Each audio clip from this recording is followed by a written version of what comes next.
Hello hello hello, અવાજ આવે છે ભાઈ બરોબર?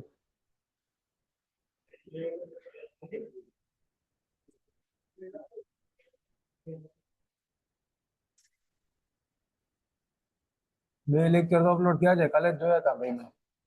ગઈકાલનો ના થયો ખબર નહીં.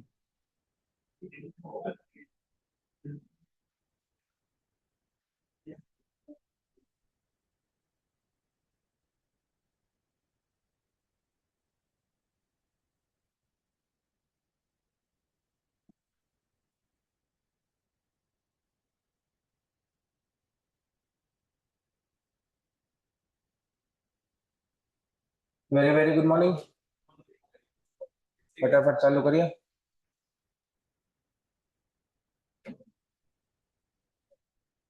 તો કાલના ક્લાસમાં આપણે વિસ્કોસિટી અને રિયોલોજી કર્યું હતું. અલગ અલગ type of fluid, Norton fluid, non Norton fluid, આ બધી ચર્ચા કરી હતી. બરોબર, તો ટાઈમ બગાડ્યા વગર ફટાફટ ચાલુ કરી દઈએ. આવી ગયો ચા પીવા ગયા.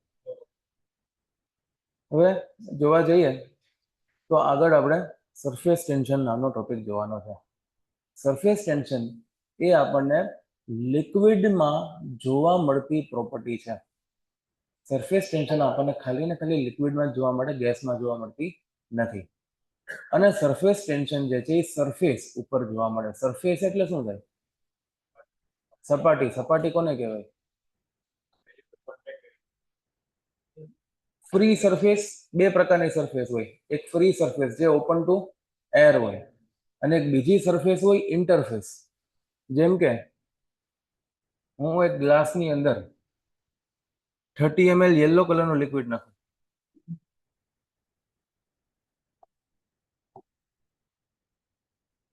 બરોબર, અને બાકીના ભાગમાં એવું લિક્વિડ નાખું કે જેની ડેન્સિટી આ 30 ml વાળા લિક્વિડ કરતા ઓછી હોય, તો આ બીજું લિક્વિડ શું કરશે? ઓછી ડેન્સિટી એટલે ફ્લોટ કરે ને, બરોબર. તો આ બે અલગ અલગ લિક્વિડ થયા. બે અલગ અલગ લિક્વિડ થયા. તો આ જે સરફેસ છે એ બેને છૂટી પાડે છે, યલો અને ગ્રીન ને. તો એને પણ સરફેસ જ કહેવાય. એવું નહીં કે જે ઓપન ટુ એર હોય એ જ સરફેસની વાત કરીએ છીએ. જ્યાં બે અલગ અલગ લિક્વિડ, બે અલગ અલગ ફ્લુઇડ ટચ થતા હોય એને કહેવાય સરફેસ.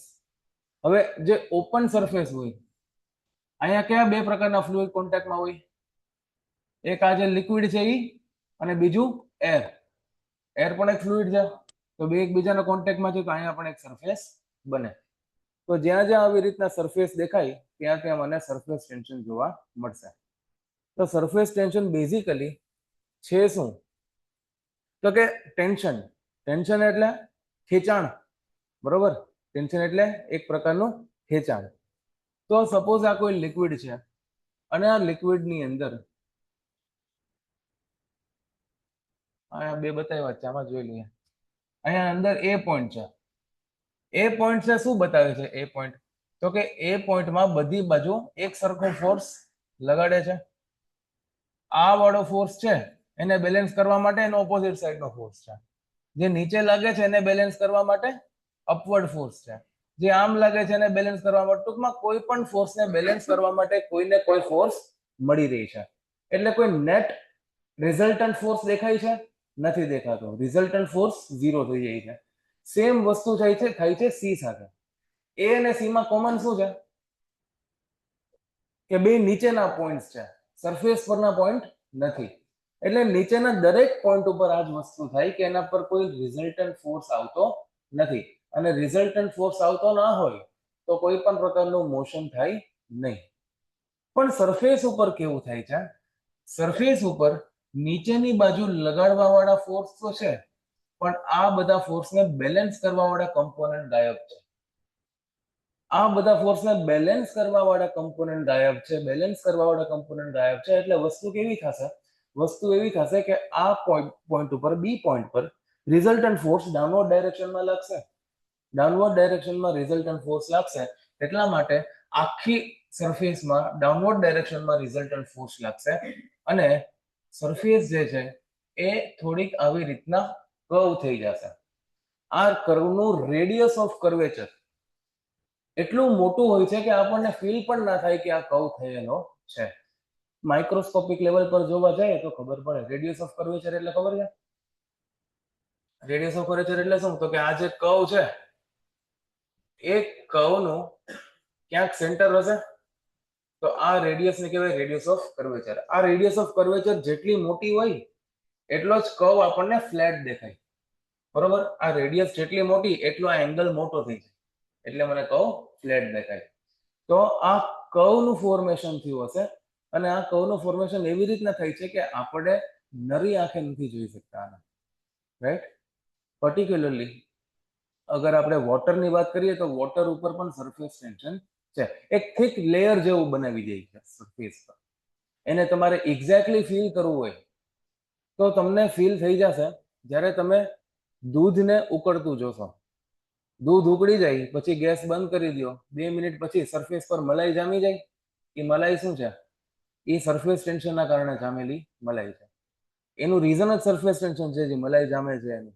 તો આપણને એમાં એક કર્વ જેવું ફીલ આવશે. એમાં આપણે ઉપર ટચ કરશું તો દૂધ તો લિક્વિડ છે, પણ મલાઈમાં થોડીક સોલિડ જેવી ફિલિંગ આવશે. બરોબર? એ થોડુંક કડક થઈ ગયું એવું લાગશે. એકદમ નાનો ફોર્સ આપણે આંગળીથી લગાડીએ તો એ મલાઈ તૂટશે નહીં. એ મલાઈ શું થશે? પોતાની પોઝિશનમાંથી હલી જશે. એટલે એક પ્રકારના સોલિડ જેવી ફિલિંગ આપે છે. બરોબર? તો આવી રીતની વાત છે. જે મચ્છર, માખી એ બધા પાણીના સરફેસ ઉપર આમનામ બેસી રહી છે. એ લોકોને થોડું સ્વિમિંગ આવડે. આમનામ બેસી રહી છે. એ સરફેસ ટેન્શનના કારણે બેસી રહી છે. કેમ કે મચ્છરનો ફોર્સ કેટલો હોય? મચ્છરના વજન જેટલો. બરોબર? તો એટલો નાનો વજન જે છે એ પાણીના સરફેસ ઉપર બેસે તો એ સરફેસ ટેન્શન જે છે એને સપોર્ટ કરશે. બરોબર? તો આવી રીતની વાત છે સરફેસ ટેન્શનની. આપણે 4 જણા એક ચાદર લઈને ઊભા રહી જાય, કોઈ મારવાનું જ જવાનું, પણ સપોઝ આવી રીતના આ 4 જણા એક ચાદર લઈને ઊભા રહી ગયા. બરોબર? એકદમ ટાઈટ ખેંચેલી છે તમે. તેમ છતાંય તમને વચ્ચેથી થોડુંક કર્વેચર જોવા મળશે. અગર ના જોવા મળતું હોય તો વચ્ચે એક પાણો મૂકી દો, વચ્ચેથી એક કર્વેચર જોવા મળશે. એ જ છે તમારું સરફેસ ટેન્શન. બરોબર? શું છે surface tension? It is defined as the tensile force acting on the free surface of a liquid in contact with a gas or a liquid. એક લિક્વિડ બીજા લિક્વિડના કોન્ટેક્ટમાં હોય અથવા તો એક લિક્વિડ કોઈ ગેસના કોન્ટેક્ટમાં હોય, એ સરફેસ ઉપર મને જોવા મળશે આ પ્રકારનો ટેન્સાઇલ ફોર્સ, જેને સરફેસ ટેન્શન કહીએ છીએ. Such that contact surface behaves like a membrane under tension. તો જે કોન્ટેક્ટ વાળી સરફેસ હશે એ આવી રીતના દૂધની ઉપર જે મલાઈ જામી જાય છે એવી રીતના એક મેમ્બ્રેન જેવું બિહેવ કરશે, રાઈટ? એ વસ્તુ સરફેસ ટેન્શનના લીધે જોવા મળે છે. અહીંયા લખે છે કે resultant force acting on a molecule A and C 0 છે, પરંતુ મોલિક્યુલ B ઉપર રિઝલ્ટન્ટ ફોર્સ ડાઉનવર્ડ ડાયરેક્શનની અંદર આપણને જોવા મળે છે. સરફેસ ટેન્શન આમ તો એક ફોર્સ છે. ફોર્સનો યુનિટ શું હોય? ન્યૂટન. પણ આને એક્સપ્રેસ કરવાની સ્ટાઇલ એવી છે કે આને ન્યૂટન પર મીટરમાં એક્સપ્રેસ કરવામાં આવે છે.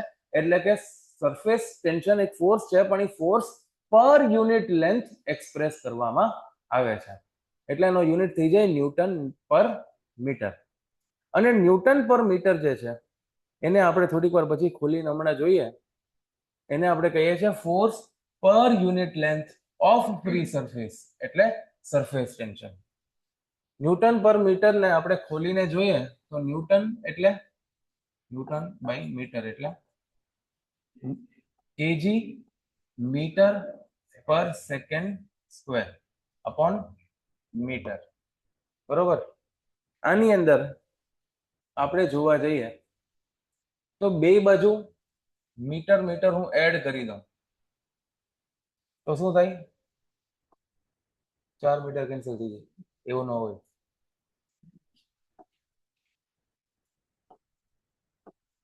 બે બાજુ મીટર હું મલ્ટીપ્લાય ડિવાઈડ કરતો, બરોબર?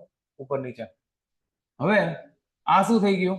કેજી મીટર પર સેકન્ડ સ્ક્વેર. આ તો થઈ ગયું મારું ન્યૂટન. તો ન્યૂટનની બાજુમાં મીટરથી મલ્ટીપ્લાય કરું તો ડિવાઈડમાં શું આવે? Metre square. ન્યૂટનની બાજુમાં મીટરથી મલ્ટીપ્લાય એટલે કે ફોર્સની બાજુમાં ડિસ્ટન્સથી મલ્ટીપ્લાય. આને શું કહેવાય? મોમેન્ટ કહેવાય. પણ વર્ક કહેવાય. વર્ક એટલે એનર્જી થયું, બરોબર. તો આ થઈ ગઈ એનર્જી, અને એનર્જી પર યુનિટ એરિયા. તો આને સરફેસ એનર્જી પર યુનિટ એરિયા તરીકે પણ તમે રિપ્રેઝન્ટ કરી શકો છો, જેનો યુનિટ બનશે newton metre upon metre square, બરોબર. તો સરફેસ ટેન્શન એનર્જી પર યુનિટ એરિયા. અચ્છા, આનો બીજો યુનિટ શું થઈ ગયો? એનર્જી નો યુનિટ શું થઈ? જૂલ. આનો બીજો યુનિટ થઈ ગયો જૂલ પર મીટર સ્ક્વેર, બરોબર. તો જૂલ પર મીટર સ્ક્વેર લખી નાખજો. એકવાર એમસીક્યુ માં જોયો તો મેં કે સરફેસ ટેન્શન નો બીજો યુનિટ, તેમાં કઈ જ નતું, આ જૂલ પર મીટર સ્ક્વેર હતું. આ તો આપણે અત્યારે ભણ્યા, બાકી અચાનક થી આપણને કોઈ એમ કહી દે કે જૂલ પર મીટર સ્ક્વેર કયો યુનિટ, તો આપણને ખબર ના પડે, બરોબર. એટલે લખેલું હોય તો કામ આવે. સરફેસ ટેન્શન કોહેઝન ના લીધે છે. ઇમ્પોર્ટન્ટ સ્ટેટમેન્ટ છે. સરફેસ ટેન્શન કોહેઝન ના લીધે છે.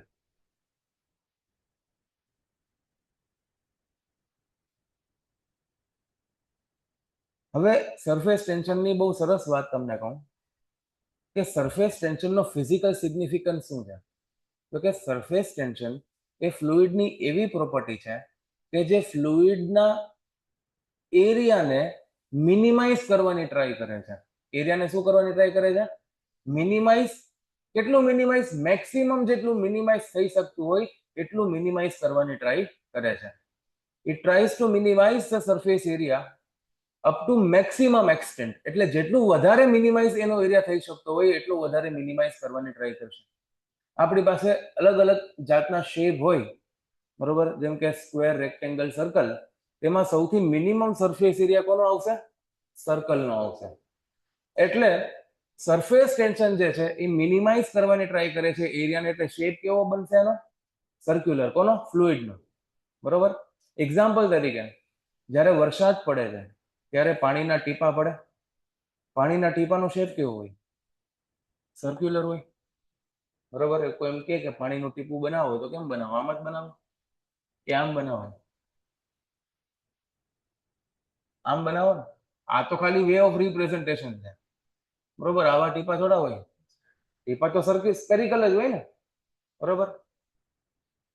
તો આવી રીતની વાત છે. આ તો ખાલી આપણે ઇમોજી બીમોજીમાં વાપરીએ ને એ રીતના. વોટર રિસોર્સ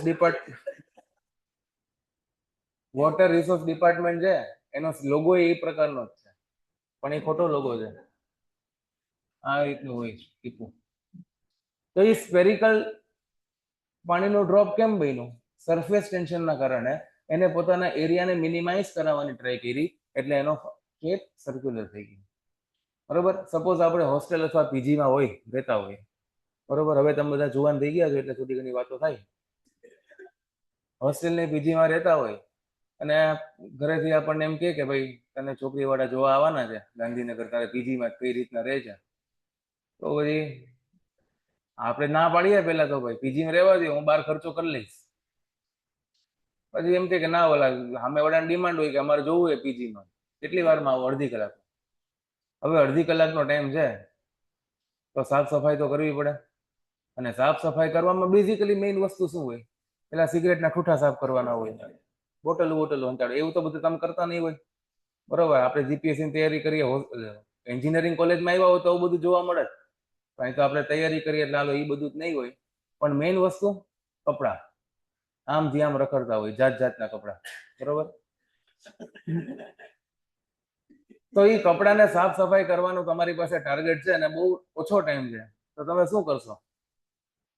ભેગા કરી એક ચાદરમાં વેટી અને કોકના કબાટમાં મૂકી દેવું. આપણા કબાટમાં જગ્યા ના હોય એટલી. તો એ તમે ગોટો કઈ રીતના વાળ્યો? કપડામાં સર્કલ જ વાળ્યું ને. સર્કલ કેમ વાળ્યું? કેમ કે એરિયા બહુ નાનો રોકશે સર્કલ, બરોબર. એટલે આવી રીતના ગોટો વળીને આપણે મૂકી દીધું. આ વસ્તુ શું થઈ ગઈ? Surface tension. એટલે એરિયા મિનિમાઇઝ કરાવવાની ટ્રાય કરી તમે. સરફેસ ટેન્શન ત્યાં ના આવે, પણ જાણતા અજાણતા તમે એરિયાને મિનિમાઇઝ કરાવવાની ટ્રાય કરી, રાઈટ. પાણીનું સરફેસ ટેન્શન કેટલું હોય? જો સરફેસ ટેન્શન કોના લીધે છે? કોહેઝનના લીધે છે.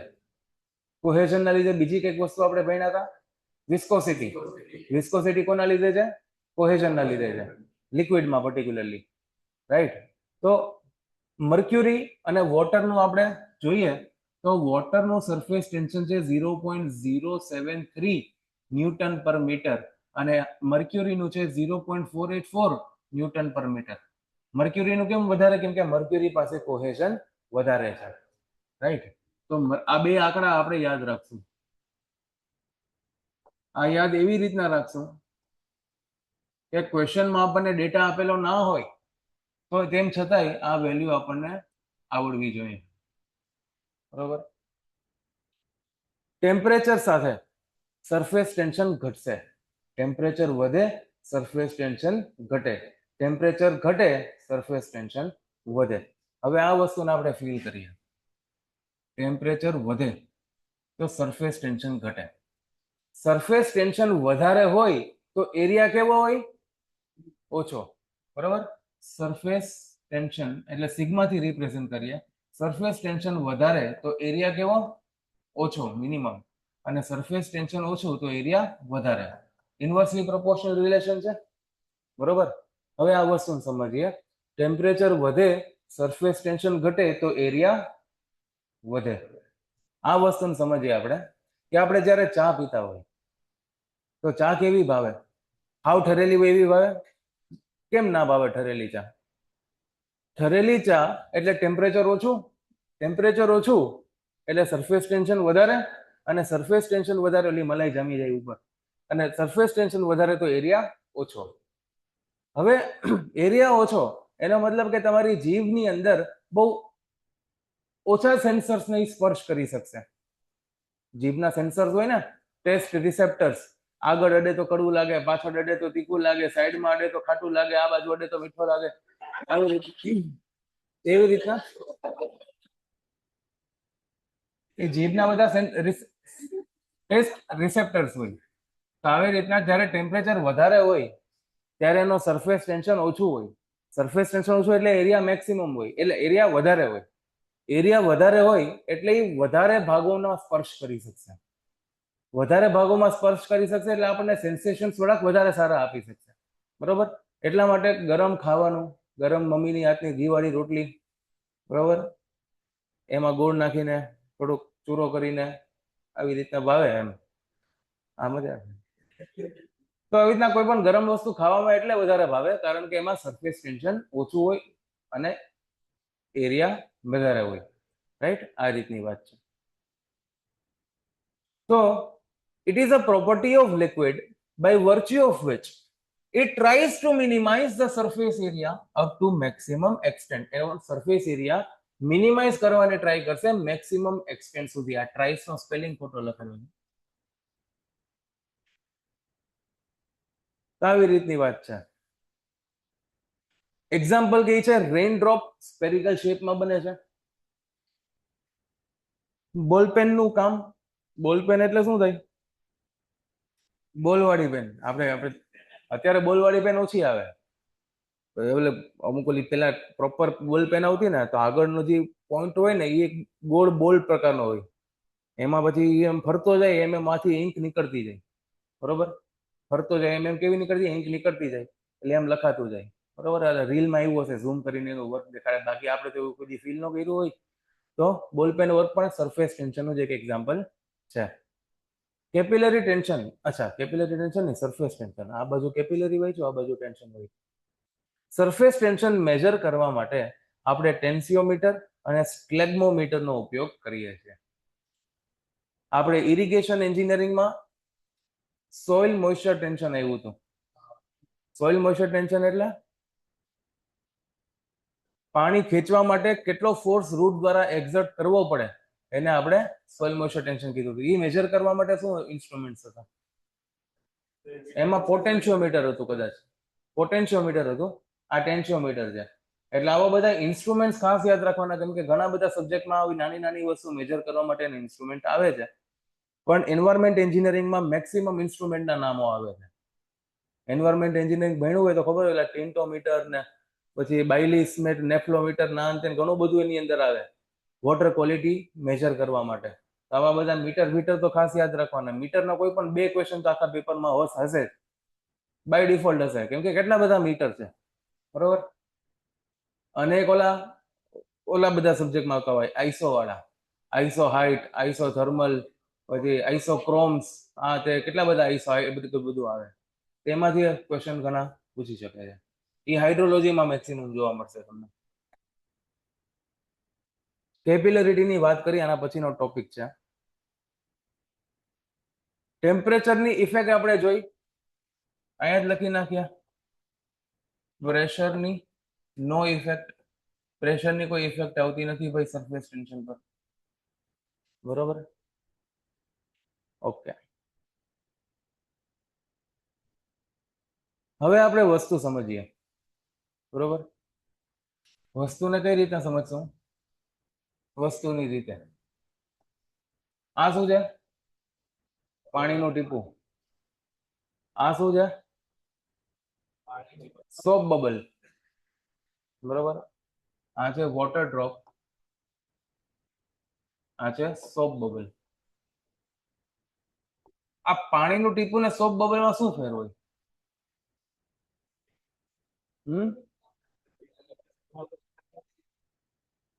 સાબુના બબલમાં વચ્ચે હવા હોય, ઓમાં વચ્ચે પાણી હોય, બરોબર. ટૂંકમાં વોટર ડ્રોપલેટ અંદરથી ભરેલું હોય અને આ અંદરથી ખાલી હોય. અચ્છા, વોટર ડ્રોપલેટને આપણે વચ્ચેથી 2 કટકા કરીએ તો અંદરથી થ્રુ આઉટ પાણી નીકળે, લીંબુની જેમ, બરોબર.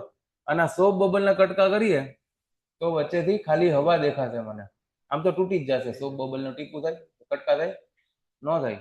આમ ટચ કરો તો એ ન તૂટી જાય, પણ આપણે ઇમેજિનરી કરીએ. ઓકે, તો વોટરના ટીપાનું, વોટરના ડ્રોપનું કટકા કરું છું તો મને અંદર કેટલી સરફેસ જોવા મળશે? એક સરફેસ જોવા મળશે, કેમ કે થ્રુ આઉટ પાણી જ છે, બીજું કઈ જોવા નહીં મળે. પણ સોપ બબલના હું 2 કટકા કરીશ તો મને 2 સરફેસ જોવા મળશે. એક સરફેસ કઈ? તો કે જે બહારની હવાના સંપર્કમાં છે, અને બીજી સરફેસ જે અંદરના હવાના સંપર્કમાં છે. તો કેવી સરફેસ જોવા મળે? 2. અહીંયા લખીએ 1 ફ્રી સરફેસ અને અહીંયા જોવા મળશે 2 ફ્રી સરફેસીસ.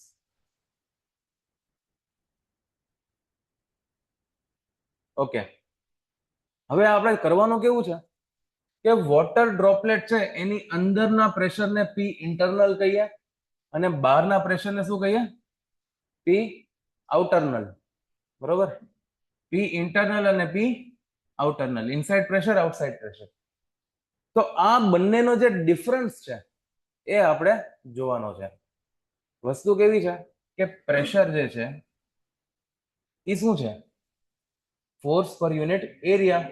તો પ્રેશરના લીધે જેટલો ફોર્સ લાગતો હોય એ મારે લખવું હોય તો હું પ્રેશર ઇન્ટુ એરિયા કરીને લખી શકું, બરોબર. અને આ છે સરફેસ ટેન્શન. સરફેસ ટેન્શન શું છે? ફોર્સ પર યુનિટ લેન્થ.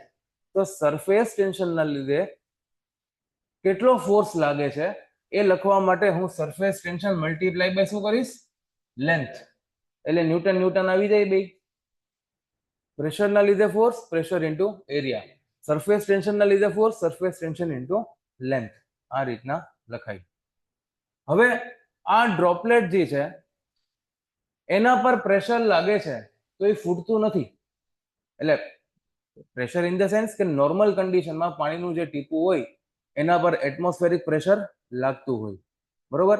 એની અંદર કંઈક બીજું પ્રેશર હશે પણ બહાર એટમોસ્ફેરિક પ્રેશર લાગતું હશે. શું પાણીનું ટીપું એટમોસ્ફેરિક પ્રેશર અંતર્ગત ફૂટી જાય છે? સાબુનો બબલ એટમોસ્ફેરિક પ્રેશરમાં ફાટી જાય છે? એટમોસ્ફેરિક પ્રેશરમાં થોડું ફાટે છે. એ તો કોઈના સંપર્કમાં આવે, એના પર કોઈ અનબેલેન્સ ફોર્સ લાગે તો તૂટે. બાકી જો એ એટમોસ્ફેરિક પ્રેશરમાં તૂટી જતો હોય તો ઓલા લગનમાં ઓલા બબલ વાળા એન્ટ્રી જ ન થતી હોય. બબલ વાળી એન્ટ્રી થાય ને, બરોબર ને. એટલે મેળામાં આપણે ક્યાંક જાય તો ઓલો ફુગો છોડતો હોય, આપણે નાના હતા ત્યારે તો ફુગા પાછળ ભાગતા, હજી એમ થાય કે ક્યારેક પકડી લઈએ બાજુમાં આવે તો, પકડવા જાય તો ફૂટી જાય. પણ એમને હવામાં હોય ત્યારે નથી ફૂટતું. કેમ? એટમોસ્ફેરિક પ્રેશર છે તેમ છતાંય નથી ફૂટતું. એ નથી ફૂટતું એનું કંઈક તો કારણ હશે. નથી ફૂટતું એનું કારણ શું હોય? કોઈ વસ્તુ ના ફૂટતી એનું કારણ શું? એના પર કોઈ અનબેલેન્સ ફોર્સ ના હોય. એટલે કે બધા ફોર્સનું શું થઈ જતું હોય? બેલેન્સ થઈ જતું હોય. તો આપણે ફોર્સ બેલેન્સ કરવાનો ટ્રાય કરીએ.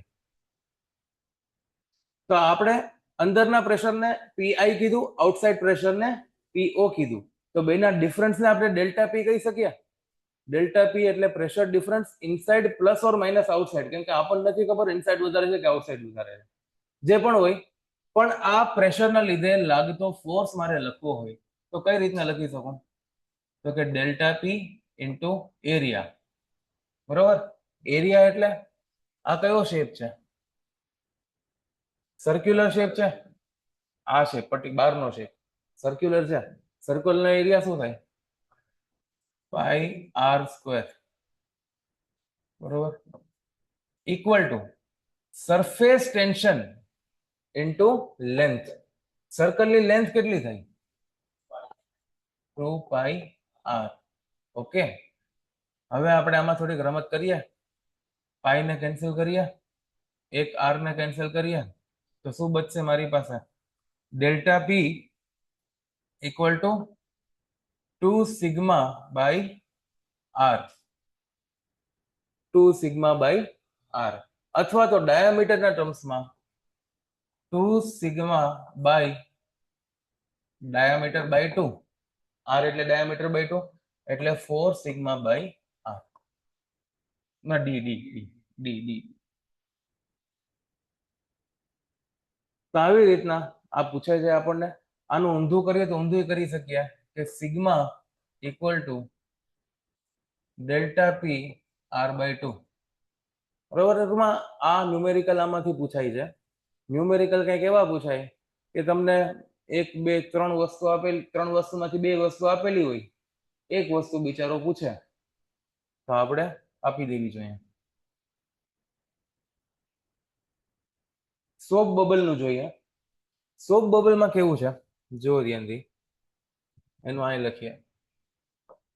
સોપ બબલમાં પણ ડેલ્ટા પી ઇન્ટુ એરિયામાં તો ઈ જ આવશે, સર્કલનો એરિયા પાઈ આર સ્ક્વેર. પણ જ્યારે આપણે સરફેસ ટેન્શન લખીએ છીએ ત્યારે સરફેસ ટેન્શનમાં આપણે લખશું 2 પાઈ આર પ્લસ 2 પાઈ આર. કેમ બે લખ્યા? કેમ કે બે ફ્રી સરફેસ છે, બહારનું અને અંદરનું, એટલા માટે 2 પાઈ આર પ્લસ 2 પાઈ આર. અચ્છા, આપણે એક વસ્તુ આની અંદર ઇગ્નોર કરીને ચાલીએ છીએ, બબલની થિકનેસ. આઉટસાઇડ રેડિયસ અને ઇનસાઇડ રેડિયસ બેને સેમ માનેલી છે, અને એ સેમ જ છે. વચ્ચે એકદમ એકદમ પતલી લેયર છે, એટલે એ બેને આપણે સેમ માની શકીએ. બાકી R1 પ્લસ R2 કરવું પડે આપણે, પણ ચાલે, એટલી થિકનેસ નેગ્લિજિબલ છે.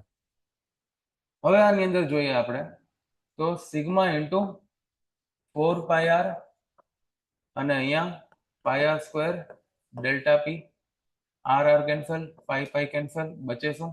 Delta P equal to 4 sigma by R અથવા તો 8 sigma by diameter.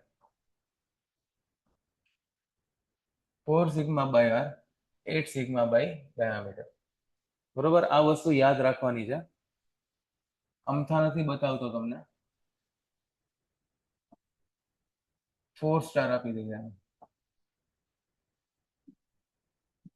Liquid jet. Liquid jet એટલે સવાર વાપરીએ એનો ખાલી સિગ્મા બાય આર છે. એક જ ફ્રી સરફેસ હોય એમાં પણ ગજબ ચોટે. Sigma by R. બરોબર? જોઈ લ્યો એક વખત સરફેસ ટેન્શન પૂરું થઈ ગયું છે. અહીંયા કઈ પૂછવાનું હોય તો પૂછી લ્યો.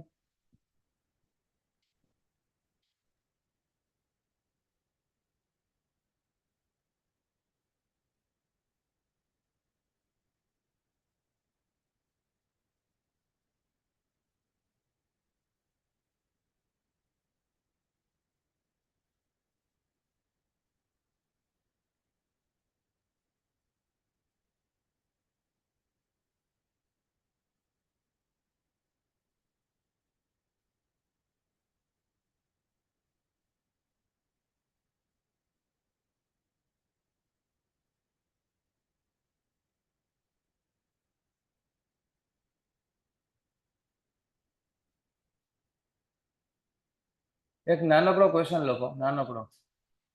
Calculate difference in pressure. Calculate difference in pressure for a water droplet. For a water droplet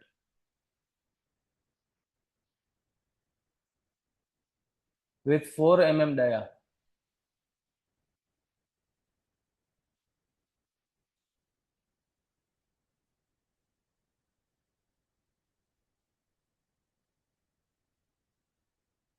કરો બસ પૂરું. બીજો હું ડેટા જોઈએ તમારે?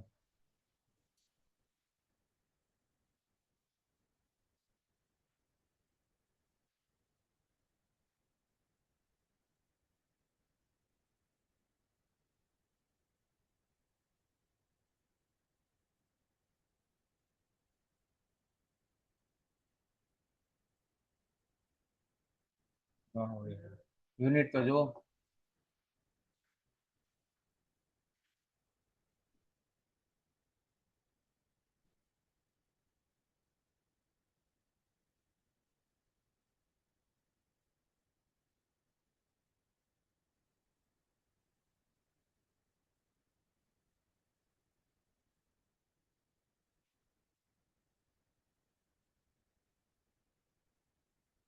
ફોર mm કીધું ને, 4 મીટર ડાયામીટર નું પાણીનું ટીપું ક્યાંથી કર્યું? કેટલું આવે? 73. બરોબર. Delta P equal to 2 sigma by R, એટલે 2 ઇન્ટુ સિગ્મા અપોન 2 ઇન્ટુ 10⁻³ સિગ્માની વેલ્યુ આપણને ખબર છે 0.073 અપોન 2 ઇન્ટુ 10⁻³ 2 કેન્સલ. આન્સર શું આવશે? આ 10⁻³ ઉપર જાય તો 73 ન્યૂટન પર મીટર સ્ક્વેર. પ્રેશરનો યુનિટ જ થાય ને. તો આવડે એવું બધું? આવડે? તમને ખબર પડે છે? ખબર પાકું? શું ખબર પડે?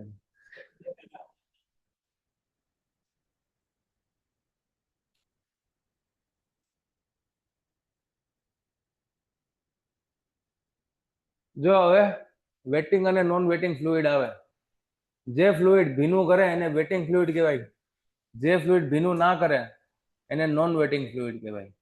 આપણે આની અંદર બે જ એક્ઝામ્પલ આવે છે. વેટિંગ ફ્લુઇડમાં વોટર કોઈ પણ સરફેસ ઉપર હોય તો એ સરફેસને ભીની કરી નાખે છે. આ બેન્ચ ઉપર પાણી ઢોળાયેલું હોય ને તમે એના પર બેસી જાઓ તો તમારું પેન્ટ ભીનું થઈ જશે, બરોબર. પણ આ બેન્ચ ઉપર મર્ક્યુરી ઢોળાયેલી હોય અને તમે બેસો તો પેન્ટ ભીનું નહીં થાય, બરોબર, પણ બળી જશે પાછળથી. મર્ક્યુરી હોરવું કરી જાય, બરોબર. તો કહેવાનો મતલબ કે પાણી જ્યારે કોઈ સરફેસના કોન્ટેક્ટમાં આવે ત્યારે પાણી બધાને પ્રેમ આપે, બરોબર. પેલા પાણી સરફેસમાં ના હોય ત્યારે અંદરો અંદર પ્રેમ કરતું હોય, કોહેઝન. પણ જ્યારે કોઈ સરફેસના કોન્ટેક્ટમાં આવે ત્યારે એને પણ પ્રેમ આપે, અધેશન. કોહેઝન અને અધેશન બંને એની અંદર વ્યવસ્થિત છે, બરોબર. એને બધી જાતના સંસ્કાર મળ્યા છે. તો જ્યારે કોઈ સરફેસ કોન્ટેક્ટમાં હશે ત્યારે પાણી પોતાનું નહીં વિચારે કે ભાઈ મારા ભાઈઓનું શું થશે, એને કોણ પ્રેમ આપશે, એવું નહીં વિચારે. એ સરફેસના પ્રેમમાં પડી જશે. એટલે જ્યારે કોઈ સરફેસના કોન્ટેક્ટમાં હોય ત્યારે પાણીની અંદર અધેશન કોહેઝન કરતા પણ વધારે વધી જશે. અધેશન જે છે એ કોહેઝન કરતા પણ વધારે વધી જશે. એટલે ટીપું જ્યારે સરફેસ પર આવવાનું હોય ત્યારે એ એકદમ વ્યવસ્થિત ફેલાઈ જશે. આ ટીપું ફેલાઈ જશે એટલે કે આ જે કર્વ બનશે ફેલાવાનો એ હોરિઝોન્ટલ સાથે એક એંગલ બનાવશે. અને આ એંગલ ગુરુ કોણ છે કે લઘુ કોણ છે? લઘુ કોણ છે. એક્યુટ એંગલ બનાવશે.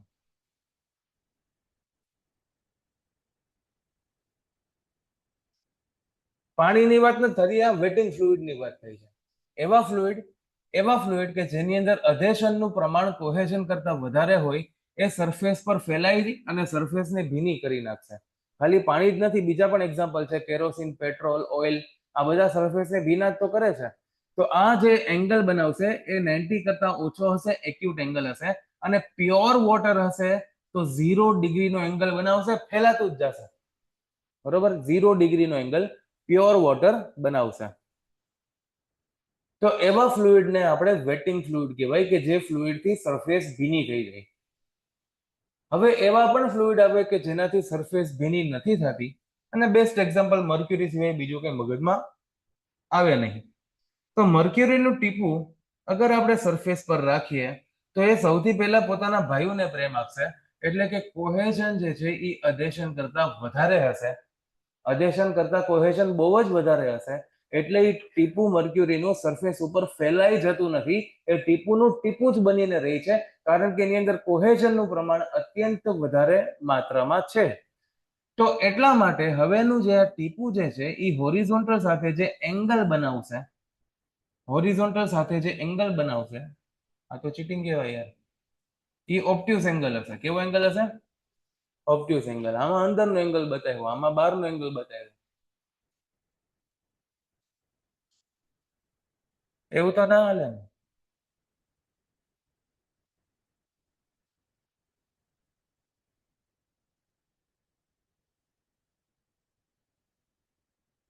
બરોબર જ છે, બરોબર જ છે.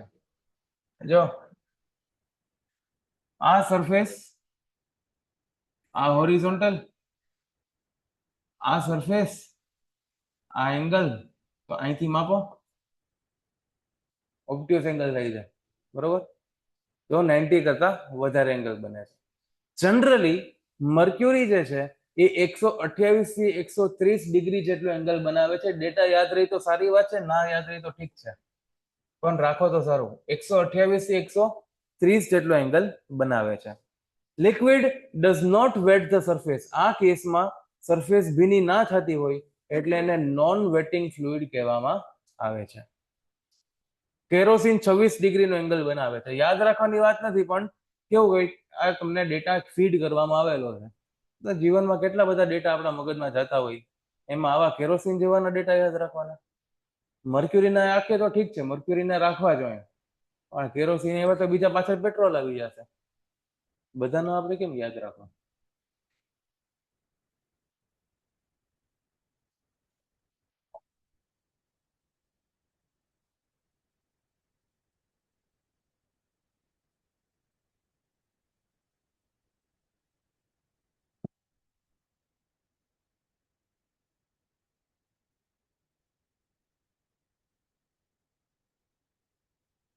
જો અહીંયા આગળ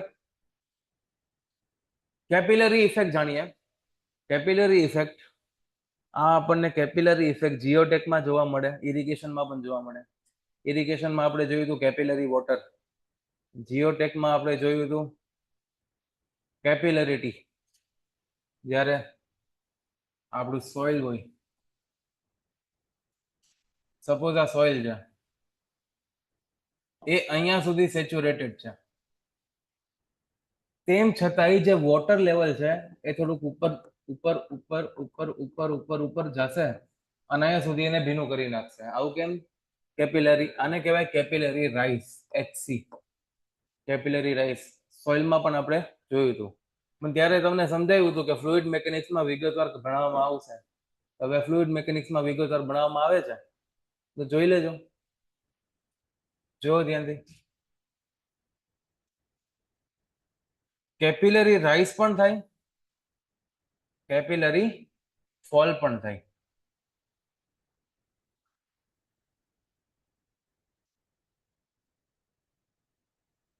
સપોઝ આ કોઈ લિક્વિડ છે અને આ એ કોઈ લિક્વિડ જ છે.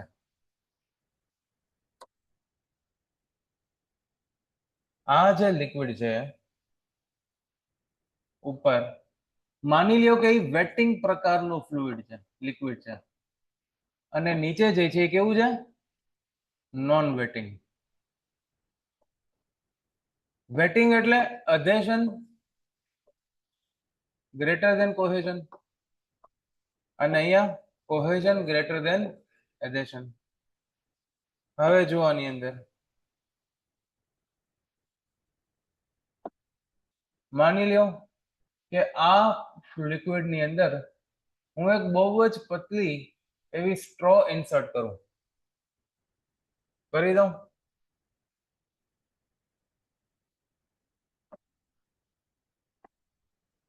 અને આની અંદર પણ આ જ પતલી એવી સ્ટ્રો ઇન્સર્ટ કરું છું, બરોબર. હવે અંદર સ્ટ્રો નાખીએ તો શું થશે એ આપણે જોવાનું છે.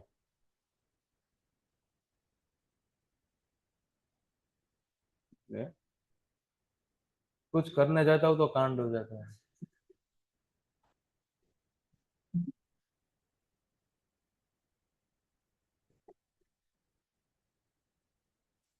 માં ગયો જો અહીંયા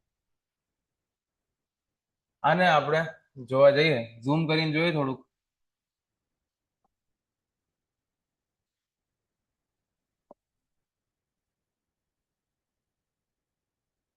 એટલે આ કેમ બનાવવાનું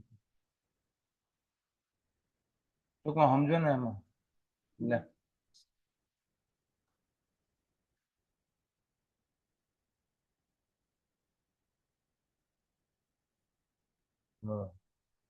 આને થોડુંક ઝૂમ કરીને જોઈએ તો અહીંયા કેવું થશે કે આ જે પાણી છે એ થોડુંક ઉપર ચડી જશે આવી રીતના, થોડુંક ઉપર ચડેલું મને દેખાશે. આવું શેના લીધે થાય છે? અધેશન બહુ વધારે છે એના લીધે આ સરફેસ, ફ્રી સરફેસ જે છે એ કોન્ટેક્ટમાં આવશે ભૂંગળીના, અને ભૂંગળીમાં થોડુંક ફેલાઈ જશે. બીજું કઈ નથી થતું, ફેલાઈ જાય છે, ખાલી ખાલી ફેલાઈ જાય છે. એટલે આપણને એવું લાગે કે થોડુંક ઉપર ચડી ગયું. અચ્છા, આ પણ ફ્રી સરફેસ છે અને આ પણ એક સરફેસ છે, તો એની ઉપર ચડી જશે, ન્યાય ફેલાઈ જશે. તો આવી રીતના પણ આ જે ફ્લુઇડ છે એ અહીંયા પણ આવી રીતના સરફેસમાં સ્પ્રેડ થઈ જશે. એટલે આ જે મને ઉછાળો જોવા મળ્યો અહીંયા, આને આપણે કહીએ કેપિલરી રાઇસ. HC નામથી એને ઓળખીએ છીએ. સિમિલરલી, અચ્છા, આની અંદર ઉપર ચડશે ને તો શેપ આવો બનશે, આવી રીતના શેપ બનાવીને ઉપર ચડશે. સમજી ગયા ને તમે હું શું કહેવા માંગુ છું? આમ શેપ બનાવીને ઉપર ચડશે. શેપ ઇન ધ સેન્સ કે આ જે એંગલ બનશે એ એક્યુટ એંગલ બનશે સરફેસ સાથે.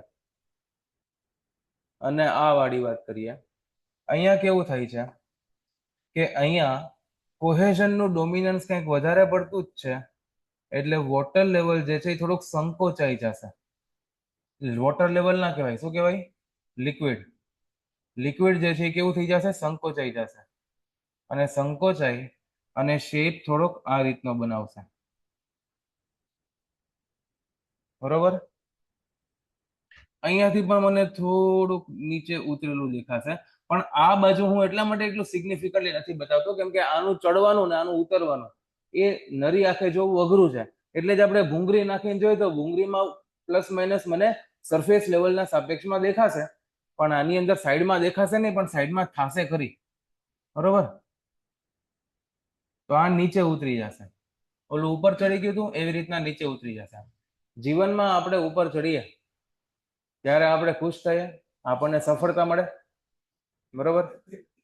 એટલે જ્યારે આપણને સફળતા મળતી હોય ત્યારે આપણે ખુશ હોઈએ, એટલે આ પ્રકારનો શેપ બને છે. એટલે અહીંયા આ પ્રકારનો શેપ જોવા મળશે. અને જ્યારે જીવનમાં આપણે નીચે ઉતરી જઈએ ત્યારે આપણને અસફળતા મળે છે, તો ત્યારે આ પ્રકારનો શેપ બને છે. તો અહીંયા આ પ્રકારનો શેપ બને. તો ખાલી યાદ રહી, કોન્વેક્સ અને કોન્કેવ. ઉપર કેવું બને છે? કોન્કેવ. આ બને છે કોન્વેક્સ, બરોબર. તો આને કહેવાય કેપિલરી ફોલ. આ પણ HC જ છે, પણ એ કેવું છે? ફોલ થઈ ગયું છે પોતાના ઓરિજિનલ લેવલથી. તો કેપિલરી ઇફેક્ટ જે આપણને જોવા મળી અગેન કોના કારણે જોવા મળી? કોહેઝન અને એધેશનના કારણે. ઘણા બધા લોકોને એવું લાગે છે કે કેપિલરી જે છે એ સરફેસ ટેન્શનના લીધે જોવા મળે છે. એવું લાગવાનું મુખ્ય કારણ બે છે. પહેલું કારણ કે સરફેસ ટેન્શન પછી કેપિલરિટીનો ટોપિક આવે છે એટલે એવું લાગે કે આ બે વચ્ચે રિલેશન હોવું જોઈએ. બીજું કારણ એ છે કે સરફેસ ટેન્શન પણ કોહેઝનના કારણે છે અને આ પણ કોના કારણે છે? કોહેઝનના કારણે. એટલા માટે બીજું આપણને આ લાગતું હોય. અને ત્રીજું લાગવાનું મુખ્ય કારણ એ છે કે ભાઈ આની જે ફોર્મ્યુલા છે એની અંદર સિગ્મા આવે છે. બરોબર? પણ આનું જે રીઝન છે કેપિલરી પાછળનું એ આ જ રીઝન છે, કોહેઝન અને અધેશન. બીજું રીઝન વેટિંગ અને non waiting fluid. Again waiting અને નોન વેટિંગ ફ્લુઇડ્સ કોના કારણે હોય છે? કોહેઝન અધેશનના કારણે. એટલે કેપિલરિટીનું મુખ્ય કારણ શું થયું? કોહેઝન અને અધેશન. બરાબર? તો એમસીક્યુમાં કોઈ આપણને પૂછે કે કેપિલરી શેના લીધે હોય છે તો મુખ્ય કારણ આપણું છે કોહેઝન અને અધેશન. ઓકે, તો અહીંયા જોવા જઈએ તો વેટિંગ ફ્લુઇડ એટલે કે અધેશન જ્યારે કોહેઝન કરતા વધારે હોય ત્યારે વેટિંગ ફ્લુઇડની અંદર કેપિલરી રાઇઝ જોવા મળશે અને નોન વેટિંગ ફ્લુઇડની અંદર કોહેઝન અધેશનના કરતા પણ ઓછું હોવાના કારણે આપણને કેપિલરી ફોલ જોવા મળે છે. એની ફોર્મ્યુલા છે 2 sigma cos theta upon rho g r અથવા તો 4 sigma cos theta upon rho g d અથવા તો 4 sigma cos theta upon gamma d અથવા તો 4 સિગ્મા નહીં 2 sigma cos theta upon gamma r. આ છે ફોર્મ્યુલા, યાદ રાખવાની. 5 સ્ટાર આપી દઈએ. ડાઉટ હોય તમને યાદ રાખવાનું કે નહીં તો અહીંયાથી એક વસ્તુ મને સ્પષ્ટ દેખાય છે કે કેપિલરી રાઇઝ જે છે એ ડાયામીટરને ઇન્વર્સલી પ્રોપોર્શનલ છે. ડાયામીટર જેટલો મોટો કેપિલરી ઓછી, ડાયામીટર જેટલો ઓછો કેપિલરી એટલી વધારે. તો સૌથી નાની સોઇલની સાઇઝ ક્લે, તો કેપિલરી મને ક્લેમાં સૌથી વધારે જોવા મળશે, પછી સિલ્ટ, સેન્ડ અને ગ્રેવલમાં. અને ક્લે કરતા પણ નાના પાર્ટિકલ્સને આપણે કોલોઇડ નામથી ઓળખીએ છીએ, એટલે કોલોઇડમાં કેપિલરી મને મેક્સિમમ જોવા મળે છે. રાઈટ? અચ્છા, બે અલગ અલગ લિક્વિડ કોન્ટેક્ટમાં હોય તો પણ કેપિલરી રાઇઝ, કેપિલરી ફોલ જોવા મળશે. પણ ત્યારે આ ફોર્મ્યુલામાં ચેન્જ થઈ જશે. ફોર્મ્યુલામાં ચેન્જ થઈ જશે. શું ચેન્જ થઈ જશે? આ જે ફોર્મ્યુલા છે એ થોડીક અઘરી થઈ જશે. HC equal to 2 sigma cos theta upon ρ1 minus ρ2 gr. આટલો જ ચેન્જ આવશે ખાલી. બે અલગ અલગ લિક્વિડ જે કોન્ટેક્ટમાં છે એ બેના ડેન્સિટીનો ડિફરન્સ આપણે ખાલી લખવાનું થાય, બીજું કંઈ જ લખવાનું નથી થતું.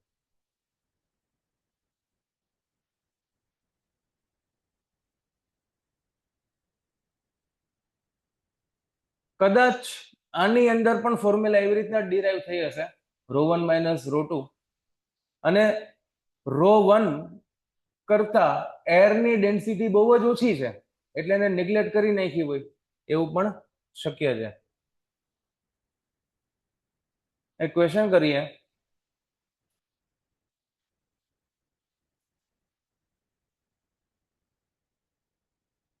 Calculate capillary rise. Calculate capillary rise in case of water. Calculate capillary rise in case of water.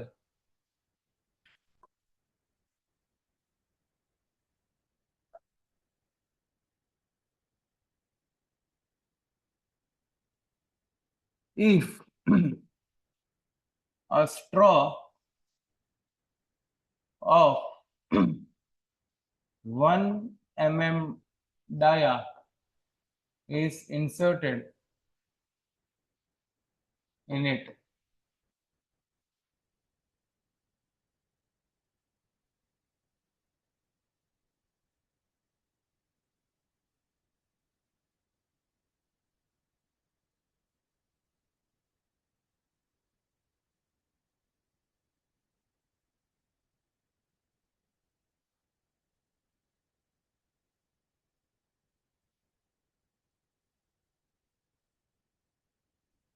HC equal to 4 sigma cos theta upon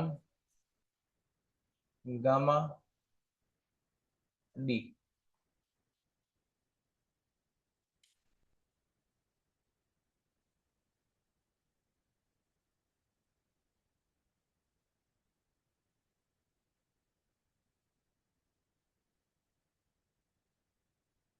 simple જ છે. ગામા શું લખશું, સિગ્મા શું લખશું પાણીમાં 0.073. cos theta શું લખશું for a pure water theta equal to 0 એટલે cos 0 1 થઈ કે 0 થાય 1 થાય ને. ગામા w કેટલું થાય 9.9810 ન્યૂટન પર મીટર સ્ક્વેર માં લખવાનું છે ને, અને diameter 0.001 mm.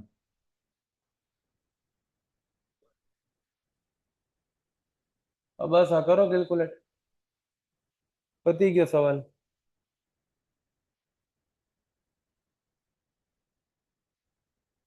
Four into 73 upon 9810 into 1. આ 73 છે અને 75 માની ગયા, શું ફેર પડે? બરોબર. 75 ઇન્ટુ 4 300 થાય, 300 થાય ને. 2 વાર 75 150, તો 4 વાર 75 300. આના બદલે 9810 બદલે 10,000 માની લે, 0.3 આવે આન્સર. કેલ્ક્યુલેટ કરો, આ કેલ્ક્યુલેટરમાં કેટલો આવે? 0.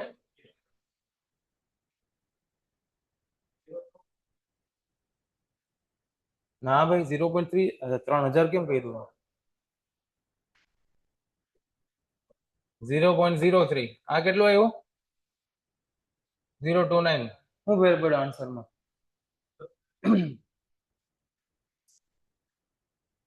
એમ ન હાલે. 9.81 લીધું જ નથી મેં.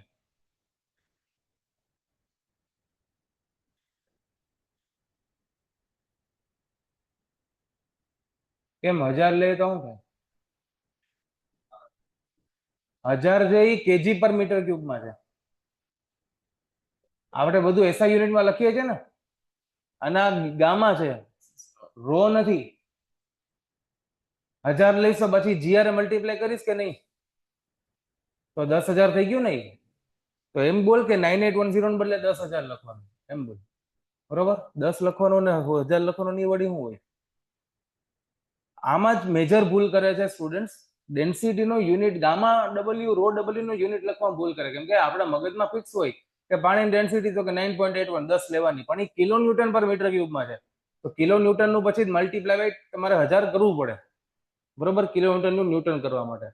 તો આવા પ્રેક્ટિસ કરશો તો વાંધો નહીં આવે, પણ આમાં ધ્યાનથી તમારે ડેન્સિટીના બધા ફ્લુઇડ મેકેનિક્સ ની અંદર યુનિટમાં તમે ધ્યાન રાખો ને એટલે તમે જીતી ગયા. બરોબર. કેમ કે જાત જાતના યુનિટ આવે. આ તો કઈ નહીં, આ તો બધું નાની નાની વસ્તુ છે. તમે આમાં જાઓ, આના પછીના ચેપ્ટરમાં પ્રેશર એન્ડ ઇટ્સ મેજરમેન્ટ. તો પ્રેશરના કેટલા યુનિટ છે? 10 થી 15 યુનિટ છે. હવે 10 થી 15 યુનિટમાં આમથી આમ ફેરવવામાં જ આપણે ગોટે ચડી જાય. બરોબર. આમાં જીતવાનું યુનિટમાં જ છે મેઇનલી.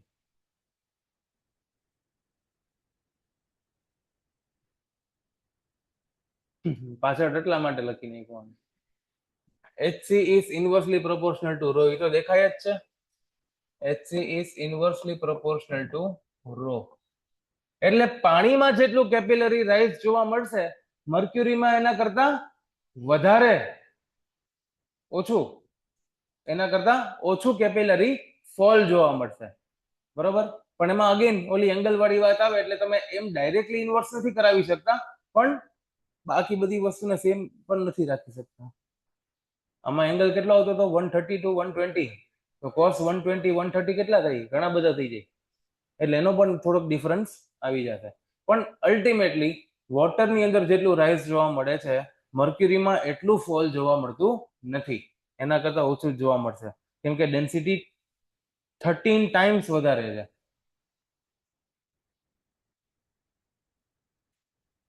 જો આવી ગયું, નામ લીધું ને શેતાન હાજર. જો તમે યુનિટ જુઓ કેટલા છે આમાં, આમાં હજી 4 ઓછા છે. તો આ ચેપ્ટર તમારું પૂરું થઈ ગયું છે. આજે તમે MCQ કરી શકશો, કાલ સુધીમાં પૂછી શકશો, મેક્સિમમ પરમ દિવસ સુધી. એ પછી ડાઉટ્સ લેવામાં નહીં આવે. એ તો એવું કે પણ લે જ છે, ગમે ત્યારે પૂછે જવાબ તો દે જ છે ને.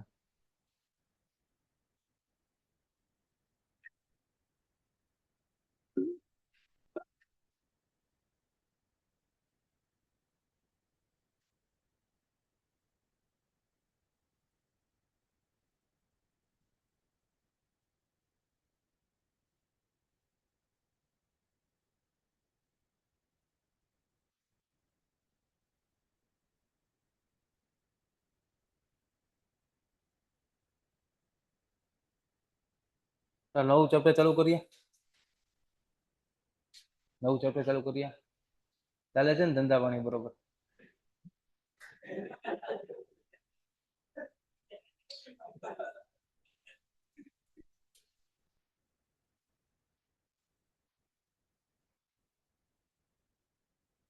તો પ્રેશર એટલે ફોર્સ પર યુનિટ એરિયા. ફોર્સ પર યુનિટ એરિયા. ફોર્સ કેવો? નોર્મલ ફોર્સ કે શિયર ફોર્સ?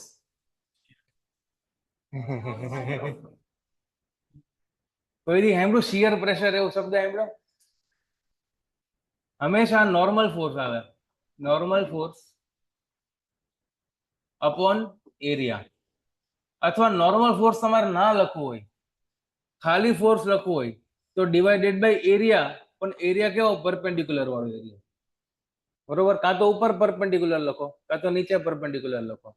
નોર્મલ ફોર્સ પર યુનિટ એરિયા અથવા તો એક્સટર્નલ ફોર્સ પર યુનિટ પરપેન્ડિક્યુલર એરિયા. એટલે કહેવાનો મતલબ કે હંમેશા કોઈ પણ એરિયાને પરપેન્ડિક્યુલર ડાયરેક્શનમાં ફોર્સ લાગતો હશે, એ વાળા ફોર્સનો બાય યુનિટ એરિયા આપણે કરીએ છીએ. અથવા તો જે ડાયરેક્શનમાં ફોર્સ લાગતો હોય એ ફોર્સના કોન્ટેક્ટ સરફેસને પરપેન્ડિક્યુલર એરિયા આપણે લઈએ છીએ. પોઈન્ટ ઓફ એપ્લિકેશન વાળા પોઈન્ટથી પરપેન્ડિક્યુલર એરિયા આપણે લઈએ છીએ. પ્રેશર હંમેશા કમ્પ્રેસિવ હોય. પ્રેશર કોઈ દિવસ ટેન્સાઇલ હશે નહીં. કેમ કે પ્રેશરનો ગુજરાતીમાં મતલબ શું થાય? દબાણ. દબાણ એટલે દબાવવું, કમ્પ્રેશન.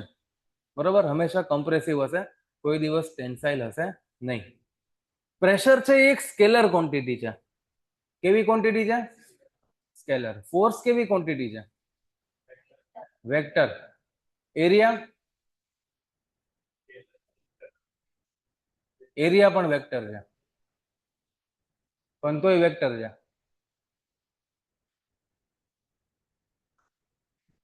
આ ફ્લુઇડ મિકેનિક્સમાં બીજી વાર ભણાવું છું.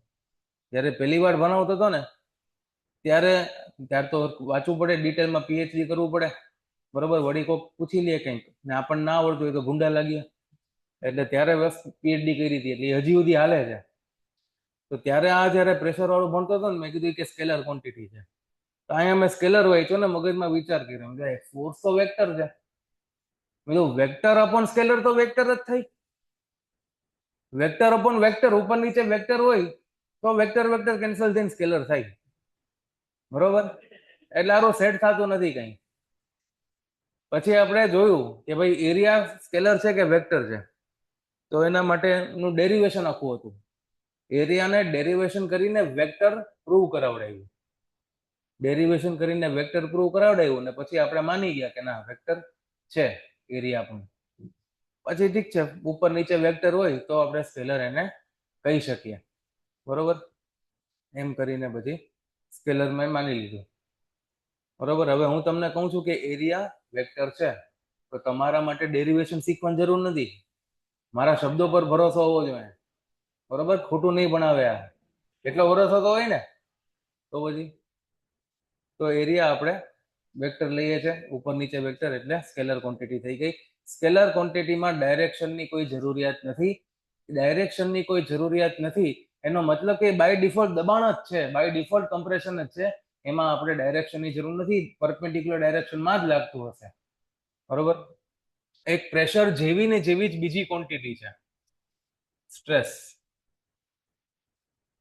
આ કેવું છે? ટેરસ ટેન્સર ટેન્સર ક્વોન્ટિટી છે. તો આ બે વસ્તુ કેવી છે કે પ્રેશર અને સ્ટ્રેસ બેની ફોર્મ્યુલા તો સેમ છે. તો પ્રેશર મારું સ્કેલર અને ઓલું મારું ટેન્સર. આ કે મારે ખાલી મેગ્નિટ્યુડ જોઈએ પ્રેશર કે, અને સ્ટ્રેસ કે મેગ્નિટ્યુડ તો જોઈએ જ, ડાયરેક્શન એ જોઈએ અને ઓરિએન્ટેશન એ જોઈએ પાછું. તો એક જ ફોર્મ્યુલામાં આમ કેમ 180 કેમ ફરી શકે કોઈ? બરોબર. મન છે ફિઝિક્સની ખૂબી. બરોબર છે, એ છે. બીજું તો શું થાય? સ્ટ્રેસ પાછો નેગેટિવ હોય પોઝિટિવ હોય. આ પ્રેશર ખાલી કે પોઝિટિવ જ છે આપણે. તો આવી બધી વસ્તુ છે. સ્ટ્રેસ ને એટલે ફોર્મ્યુલા પર ભરોસો કરીને દગો ના ખાવો. બરોબર. દરેક વસ્તુનું ફિઝિક્સ અલગ અલગ હોય. પ્રેશરના યુનિટ તરફ આપણે જઈએ. સ્ટ્રેસનો શું યુનિટ થાય? સ્ટ્રેસનો યુનિટ શું થાય? ન્યૂટન પર મીટર સ્ક્વેર. પણ ન્યૂટન પર મીટર સ્ક્વેરમાં સ્ટ્રેસમાં ક્યારે તમે પાસ્કલ જોયું? આટલા પાસ્કલનો સ્ટ્રેસ. પાસ્કલ પાછો ખાલી પ્રેશર માટે જ યુઝ થાય. ભલે સ્ટ્રેસ પોઝિટિવ હોય કે નેગેટિવ હોય, પ્રેશર માટે જ હંમેશા પાસ્કલ યુઝ થાય છે. બરોબર. કેમ કે પાસ્કલ કેમ કે એવું ન્યૂટન પર મીટર સ્ક્વેર માટે પાસ્કલ વેલિડ હોવું જોઈએ ને. તો આ પ્રેશર માટે જ કેમ પાસ્કલ વપરાય? એમાં કઈ ફિઝિક્સ નથી. પાસ્કલે પ્રેશર માટેનો નિયમ આપેલો હતો. બરોબર. પાસ્કલ્સ લો નામ સાંભળ્યું હશે તમે. તો એના માનમાં એને આપણે વાપરીએ છીએ પાસ્કલને. બરોબર. તો 1 પાસ્કલ એટલે 1 ન્યૂટન પર મીટર સ્ક્વેર થાય. બરોબર. એવી રીતના તમે કોઈ પ્રેશર માપ્યું છે? પ્રેશર માપી શકીએ આપણે કોઈ પણ જગ્યાએ? પ્રેશર માપી શકીએ? ક્યાં માપ્યું હોય તમે ક્યાંય પ્રેશર? ટાયર પ્રેશર માપ્યું છે. બરોબર. Tyre pressure. પછી બ્લડ પ્રેશર મપાયું હશે કોઈએ? Blood pressure, BP. બરોબર. તો એ વસ્તુ છે. તો ત્યાં તમે પ્રેશરને માપી શકો, મેજર કરી શકો. તો pressure is a measurable quantity. Force ક્યારે માપ્યો?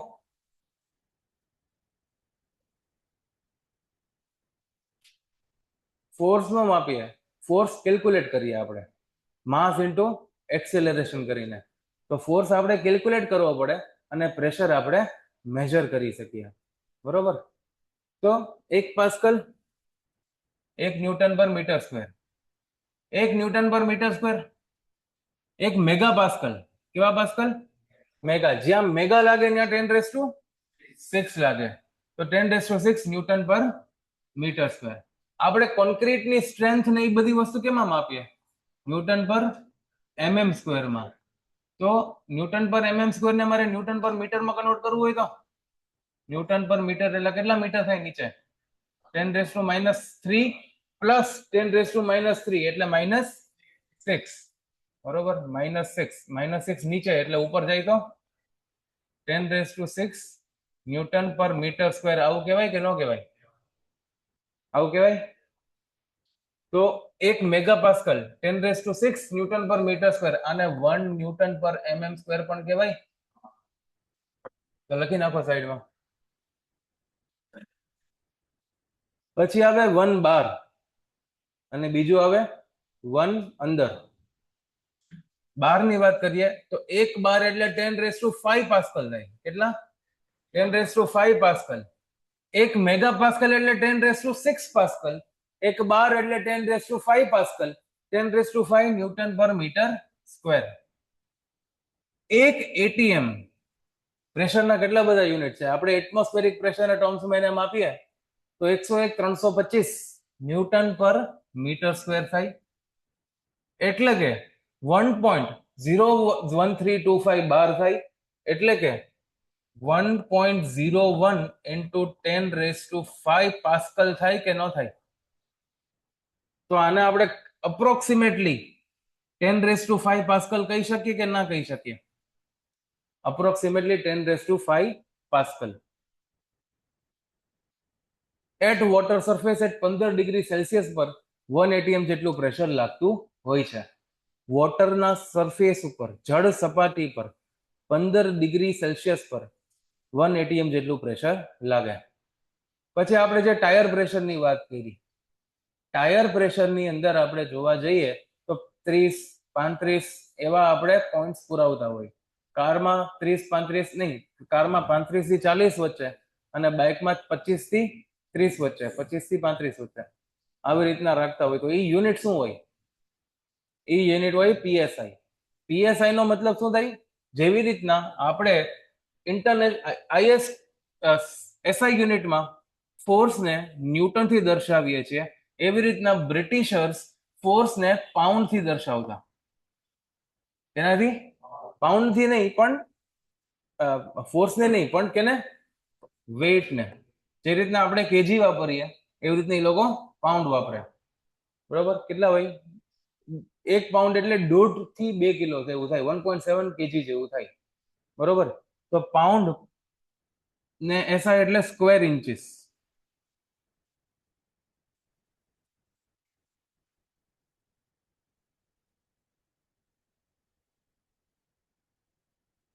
પાઉન્ડ પર સ્ક્વેર ઇન્ચીસ. બરોબર? પાઉન્ડ પર સ્ક્વેર ઇન્ચીસ. પાઉન્ડ ફોર્સ પર ઇંચ સ્ક્વેર. આવી રીતના આપણે પીએસઆઈ ને લખીએ છીએ. ટાયર પ્રેશરમાં પીએસઆઈ માં મેજર થાય. બાઇકમાં 25 થી 35 ની રેન્જ છે, કારમાં 35 થી 40 ની રેન્જ છે. પછી 1 atm. 1 atm તો ઉપર જ હતું. 1 atm એટલે 14.7 psi થાય. બરોબર? અહીંયા આવો. 1 atm equal to 14.7 psi થાય. 1 atm is approximately 10 raised to 5 pascal થાય. બરોબર? તો 1 psi એટલે કેટલા પાસ્કલ થાય? ગણો.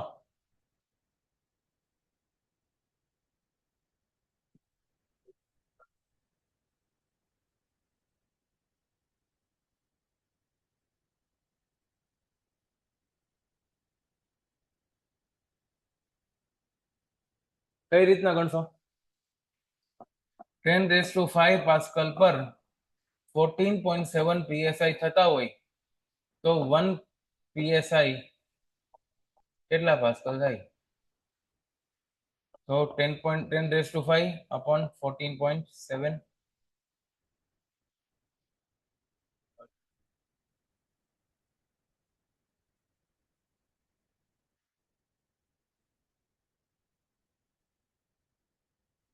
કેટલા? 6802. હવે ઊંધું ગણો. 1 પાસ્કલ એટલે કેટલા psi?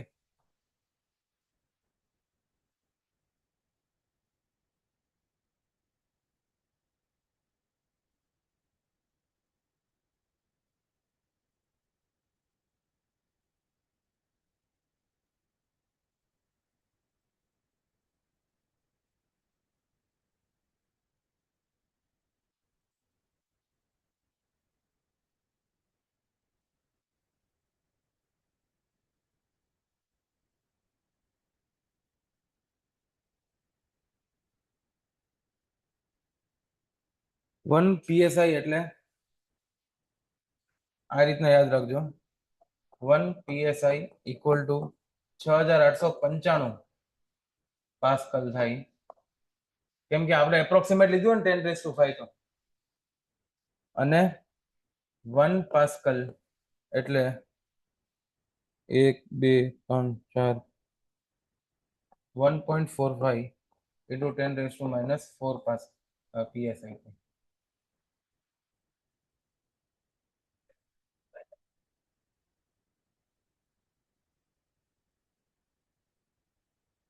પછી મિલીબાર. મિલી એટલે શું થાય? 10 raised to minus 3. તો 10 raised to minus 3, 10 raised to minus 5, 10 raised to 2. 1 newton પર mm square, 10 raised to 6 newton પર મીટર સ્ક્વેર, 1 મેગાપાસ્કલ. 1 kg પર સેન્ટીમીટર સ્ક્વેર. 1 kg એટલે 9.81 ન્યૂટન થાય. 1 kg એટલે 9, એકચ્યુઅલી આને kg ના કહેવાય, આને kgf કહેવાય. શું કહેવાય? kgf છે એ કેજી, પણ એને ફોર્સના ટર્મ્સમાં રિપ્રેઝન્ટ કરીએ છીએ એટલે કિલોગ્રામ ફોર્સ કહેવાય એને. કિલોગ્રામ ફોર્સ, 1 કિલોગ્રામ ફોર્સ પર સેન્ટીમીટર સ્ક્વેર એટલે 9.81 સેન્ટીમીટર સ્ક્વેર નું મીટર સ્ક્વેરમાં કન્વર્ટ માટે 10⁻⁴ એમ કરીને 9.81 ન્યૂટન 10⁴ ન્યૂટન પર મીટર સ્ક્વેર આવે. બરોબર, તો આ બધા યુનિટ આવે છે. હવે આમાં તમને એક નાનકડું હોમવર્ક આપવા માંગુ છું કે બધા યુનિટને તમારે ગોઠવવાના છે. સૌથી નાનો યુનિટ કોણ, સૌથી મોટો યુનિટ કોણ, એવી રીતના વધતા ક્રમે ગોઠવવાના છે. સિક્વન્સ બનાવી લાવજો. કઈ રીતના કરશો, બધાને એક કોઈ પણ કોમન યુનિટમાં કન્વર્ટ કરી દો. બરોબર, આમ તો એસઆઈમાં જ કન્વર્ટ કરી દો, સહેલું પડશે. બધાને એક એસઆઈમાં કન્વર્ટ કરી અને પછી કમ્પેર કરીને એક લાઈન બનાવી દો. બરોબર, પાસ્કલ્સ લો.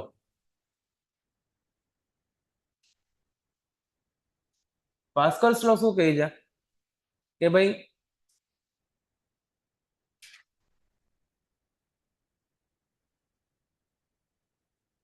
પાસ્કલ્સ લો એવું કહે છે કે કોઈ પણ એક ફ્લુઇડ હશે એના પર બધી ડાયરેક્શનમાં સેમ ફોર્સ લાગતો હશે. સેમ ફોર્સ નહીં, પાસ્કલ એટલે પ્રેશર, સેમ પ્રેશર લાગતું હશે. આમ તો કેવું, પાસ્કલ ને પેલા ફોર્સનો બહુ કીડો હતો કે મારે ફોર્સમાં કન્ટ્રીબ્યુશન કરવું છે, ફોર્સના યુનિટમાં પાસ્કલ લાગે, ફોર્સના યુનિટમાં પાસ્કલ લાગે, એવો કીડો હતો. પણ ફોર્સ વાળો પાર્ટ ન્યૂટન ખાઈ ગયો એટલે પાસ્કલ કે હવે હું બચ્યું હે, તો કે ફોર્સ પર યુનિટ એરિયા બચ્યો હે, તો કે હાલો એમાં નાખી દે આપણું નામ. તો પાસ્કલે પછી આમાં આપ્યું pressure at a point in a static fluid. કેવા ફ્લુઇડ? ખાલી ને ખાલી સ્ટેટિક ફ્લુઇડ. ફ્લુઇડ મિકેનિક્સના 3 ભાગ છે, સ્ટેટિક્સ, કાઇનેમેટિક્સ અને ડાયનામિક્સ. પહેલો ચેપ્ટર હતું એ ઇન્ટ્રોડક્શન હતું, જે હમણાં પતાવીને આવ્યા આપણે. હવે સ્ટેટિક્સ ચાલુ થાય છે એટલે અહીંયા ફ્લુઇડ સ્ટેટિક કન્ડિશનમાં જોવા મળશે. Pressure at a point in static fluid is same in all direction. બધી ડાયરેક્શનમાં સેમ પ્રેશર લાગશે. એવું કોણ કહે છે? પાસ્કલ કહે છે. Fluid is at rest, it exerts normal force on the surface of contact. જ્યારે ફ્લુઇડ એટ રેસ્ટ કન્ડિશનમાં હોય, સપોઝ કે આ ડબ્બો ભરીને ફ્લુઇડમાં અહીંયા રાખેલું હોય, તો પોઈન્ટ ઓફ કોન્ટેક્ટ કયો કહેવાય? આ વાળો, નીચે વાળો. તો એ પોઈન્ટ ઓફ કોન્ટેક્ટને પરપેન્ડિક્યુલર ડાયરેક્શનમાં ફોર્સ લાગશે, એટલે પ્રેશર લાગશે. Pressure, fluid is at rest, it exerts normal force એટલે perpendicular force on the surface of contact, on the surface of contact. બરોબર, પરપેન્ડિક્યુલર ડાયરેક્શનમાં, નોર્મલ ડાયરેક્શનમાં ફોર્સ લાગશે. અને આ વસ્તુ ખાલી ફ્લુઇડ માટે જ નહીં પણ દરેક સ્ટેટિક્સ માટે વેલિડ છે. કોઈ પણ બે સરફેસ કોન્ટેક્ટમાં હોય, સપોઝ કે આવી રીતના એક સ્લોપ છે, અહીંયા એક ઉપર મેં બ્લોક મૂક્યો છે, તો આ બે વચ્ચે શું લાગે? કોન્ટેક્ટ ફોર્સ લાગે. કોન્ટેક્ટ ફોર્સ જે છે એ હંમેશા કોન્ટેક્ટ સરફેસની પરપેન્ડિક્યુલર ડાયરેક્શનમાં જ લાગે.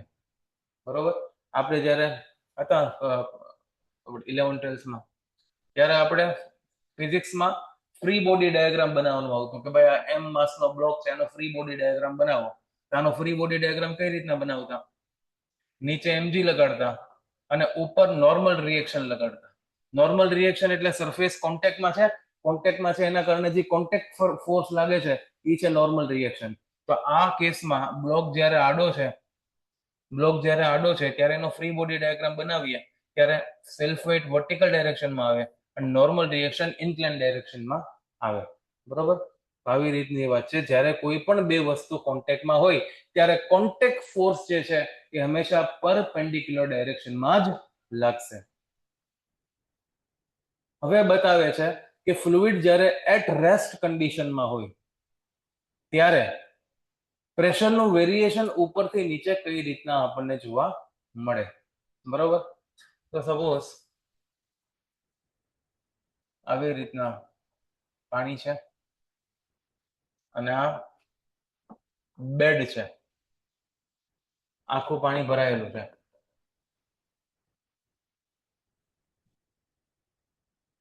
આપણે કોઈ પણ એક પોઈન્ટ પર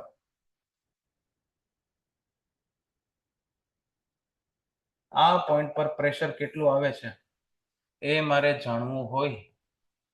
આનો ડિસ્ટન્સ અહીંયાથી h જેટલું છે. તો અહીંયા એક ડબ્બો માની લઈએ આપણે. એ ડબ્બો અહીંયા ઉપર પ્રેશર એક ફોર્સ લગાડતું હશે. એ ફોર્સ હશે P ઇન્ટુ એરિયા. એની બહુ નીચે નથી જતા, જરાક જ નીચે જઈએ છે. કેટલું નીચે જઈએ છે? જરાક એટલે કેટલું? DH જેટલું નીચે જઈએ છે. કેટલું? DH જેટલું નીચે જાય છે. તો પ્રેશરમાં વધારો થશે. કેટલો થશે? P plus DP into area. બરોબર. તો આવી રીતના આપણે લખીએ તો ઉપરનો ફોર્સ અને નીચેનો ફોર્સ બે સેમ હશે કે અલગ હશે? સેમ હશે. બરોબર, સેમ હશે બાપુ.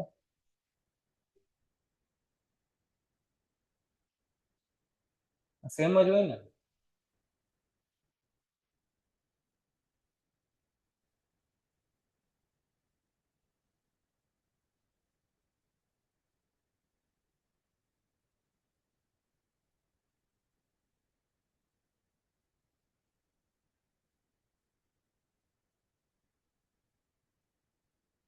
હટાવવાના, ડેરિવેશન ભૂલાઈ ગઈ. આપણે આ પોઈન્ટ પર છે અને આપણે આ પોઈન્ટ પર છે. આ જે પોઈન્ટ છે એ ઉપરથી 1.5 મીટર નીચે છે અને આ પોઈન્ટ ઉપરથી 3 મીટર નીચે છે. કેમ ખબર પડી? બનાવેલા છે 1 મીટર. આ 1 મીટરની વચ્ચેથી કપાય છે અને 1 મીટર. એટલે આ કેટલા મીટર થઈ ગયો? 3 મીટર. આ થઈ ગયો 1.5 મીટર. નિયમ શું કહે છે પાસ્કલનો? પાસ્કલનો નિયમ એ હાઇડ્રોસ્ટેટિક્સ લો આપે છે. શું આપે છે? હાઇડ્રોસ્ટેટિક લો. હાઇડ્રોસ્ટેટિક લો શું કહે છે કે rate of increase of pressure in a vertically downward direction, rate of increase of pressure with respect to height. Rate of increase of pressure with respect to height ની ચર્ચા કરીએ છીએ. Rate of increase of pressure with respect to height. આવી રીતના. With respect to height, dP by dH. Rate of increase of pressure in a vertical direction must be equal to specific weight of the fluid. Specific weight એટલે gamma. Specific weight એટલે gamma. તો આના પરથી આપણે આમ લખી શકીએ dP equal to gamma into dH. અને બે બાજુ d હોય તો હું બે બાજુ d કેન્સલ કરી શકું?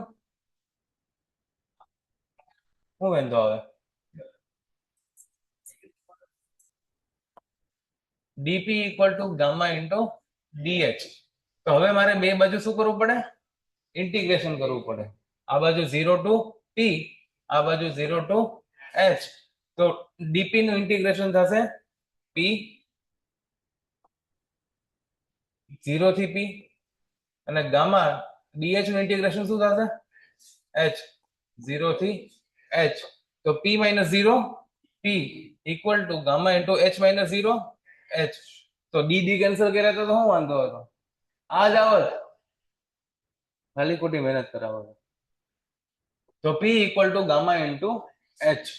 અથવા તો ગામાને આપણે કહી શકીએ rho g h. તો આ થઈ ગયું મારું પ્રેશરનું એક્સપ્રેશન. પ્રેશરનું એક્સપ્રેશન જે છે એ આપણે આવી રીતના આપીએ છીએ P equal to rho g h અથવા તો ગામા into h. બરોબર. જેમ જેમ h વધે તેમ તેમ પ્રેશર વધે, h ઘટે તો પ્રેશર ઘટે. એટલે લખ્યું છે કે જેમ જેમ આપણે ડાઉનવર્ડ ડાયરેક્શનમાં નીચે જઈએ ત્યારે dP by dH positive ρg અને જેમ જેમ આપણે ઉપર જઈએ તેમ તેમ dP by dH negative ρg. બરોબર. એટલા માટે જ તમે જોવા જાઓ તો આપણે પહાડોમાં જ્યારે ફરવા જઈએ ત્યારે આપણને શ્વાસ લેવામાં કમ્પેરેટિવલી થોડીક તકલીફ પડે કેમ કે ત્યાં પ્રેશર થોડું લો થઈ જાય છે.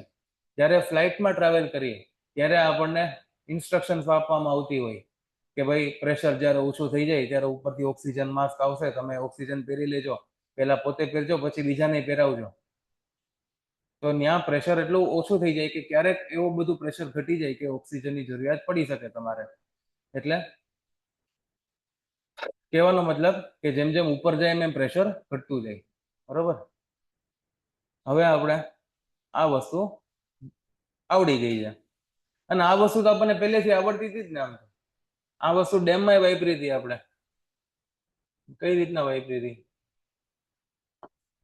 આ રીતના ડેમ હતો, આ પાણી હતું, આપણે લખું હતું કે આ રીતના વોટરનું પ્રેશર કઈ રીતના લાગતું હોય તેમાં આપણે લખ્યું હતું વોટરનું પ્રેશર હોરિઝોન્ટલ ડાયરેક્શનમાં લાગશે અને એ લાગશે ગામા ઇન્ટુ એચ.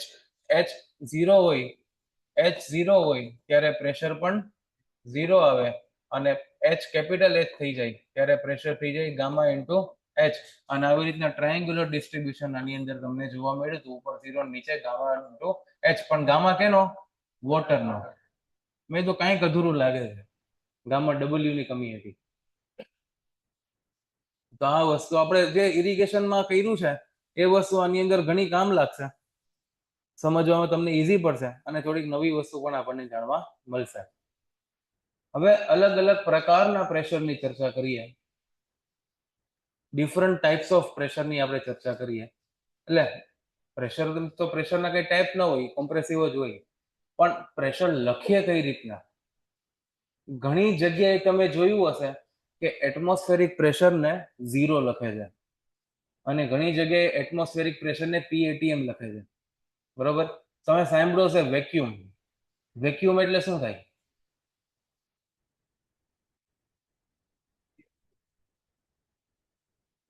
વેક્યુમના પણ બે મતલબ થાય. એક વેક્યુમ એટલે એબ્સોલ્યુટ 0 પ્રેશર, કોઈ જાતનું પ્રેશર જ નહીં, અને એક જગ્યાએ વેક્યુમનો મતલબ થાય નેગેટિવ પ્રેશર. હવે આપણે નેગેટિવ ને પોઝિટિવ સ્ટ્રેસમાં લખતા ત્યારે નેગેટિવ સ્ટ્રેસ ટેન્સાઇલ દેખાડતો અને પોઝિટિવ સ્ટ્રેસ કમ્પ્રેશન બતાવતો, પણ પ્રેશરમાં તો બધું કમ્પ્રેસિવ જ છે. તો પ્રેશરમાં નેગેટિવ પ્રેશર શું મતલબ ધરાવે છે એ બધું આપણે આની અંદર શીખીએ. તો પ્રેશરને એક્સપ્રેસ કરવાની એક રીત એવી છે કે તમે એને એબ્સોલ્યુટ ટર્મ્સમાં રિપ્રેઝન્ટ કરો, બરોબર. બે રીત છે. એક એબ્સોલ્યુટ ટર્મ કે પ્રેશર જેટલું આવે છે એટલું જ લખો, એબ્સોલ્યુટ પ્રેશર. એબ્સોલ્યુટ પ્રેશરની મિનિમમ વેલ્યુ ઇઝ 0. 0 થી ચાલુ થાય. એબ્સોલ્યુટ પ્રેશરની શરૂઆત જે છે એ 0 થી ચાલુ થાય. 0 થી પછી નેગેટિવ કોઈ દિવસ ના જાય. એબ્સોલ્યુટ પ્રેશર સૌથી એબ્સોલ્યુટ 0 એટલે વેક્યુમ, કમ્પ્લીટ વેક્યુમ, જેવું બ્લેક હોલમાં હોય એવું વેક્યુમ. બ્લેક હોલ ખબર છે ને? કાળું ટપકું. ટપકું ન કહેવાય, શું કહેવાય? કાણું, બરોબર. બ્લેક હોલમાં બધું અંદર ગરી જાય છે, કઈ બહાર નીકળતું નથી. બ્લેક હોલની અંદર શું છે? કાંઈ છે જ નહીં. અને બધું જાય છે તો જાય છે ક્યાં? અંદર જાય તો ખબર પડે, પણ અંદર જાય તો દેખાય આપણને? કેમ ન દેખાય? લાઈટ પણ નથી જતી એની, એટલે ખબર નથી પડતી બ્લેક હોલમાં શું છે. એકાદ વાર આટો મારવા જવું પડશે, બરોબર. તો મિનિમમ વેલ્યુ પ્રેશરની એબ્સોલ્યુટ ટર્મ્સમાં 0 હોવાનો મતલબ કે એબ્સોલ્યુટ વેક્યુમ છે. કેવું છે? Absolute vacuum. વેક્યુમ નહીં, એબ્સોલ્યુટ વેક્યુમ. અને પછી વેલ્યુ તો વધ્યા રાખે. બીજી એક ટર્મ છે પ્રેશર એક્સપ્રેસ કરવાની, જે બીજી મેથડ છે એ છે with respect to atmospheric pressure.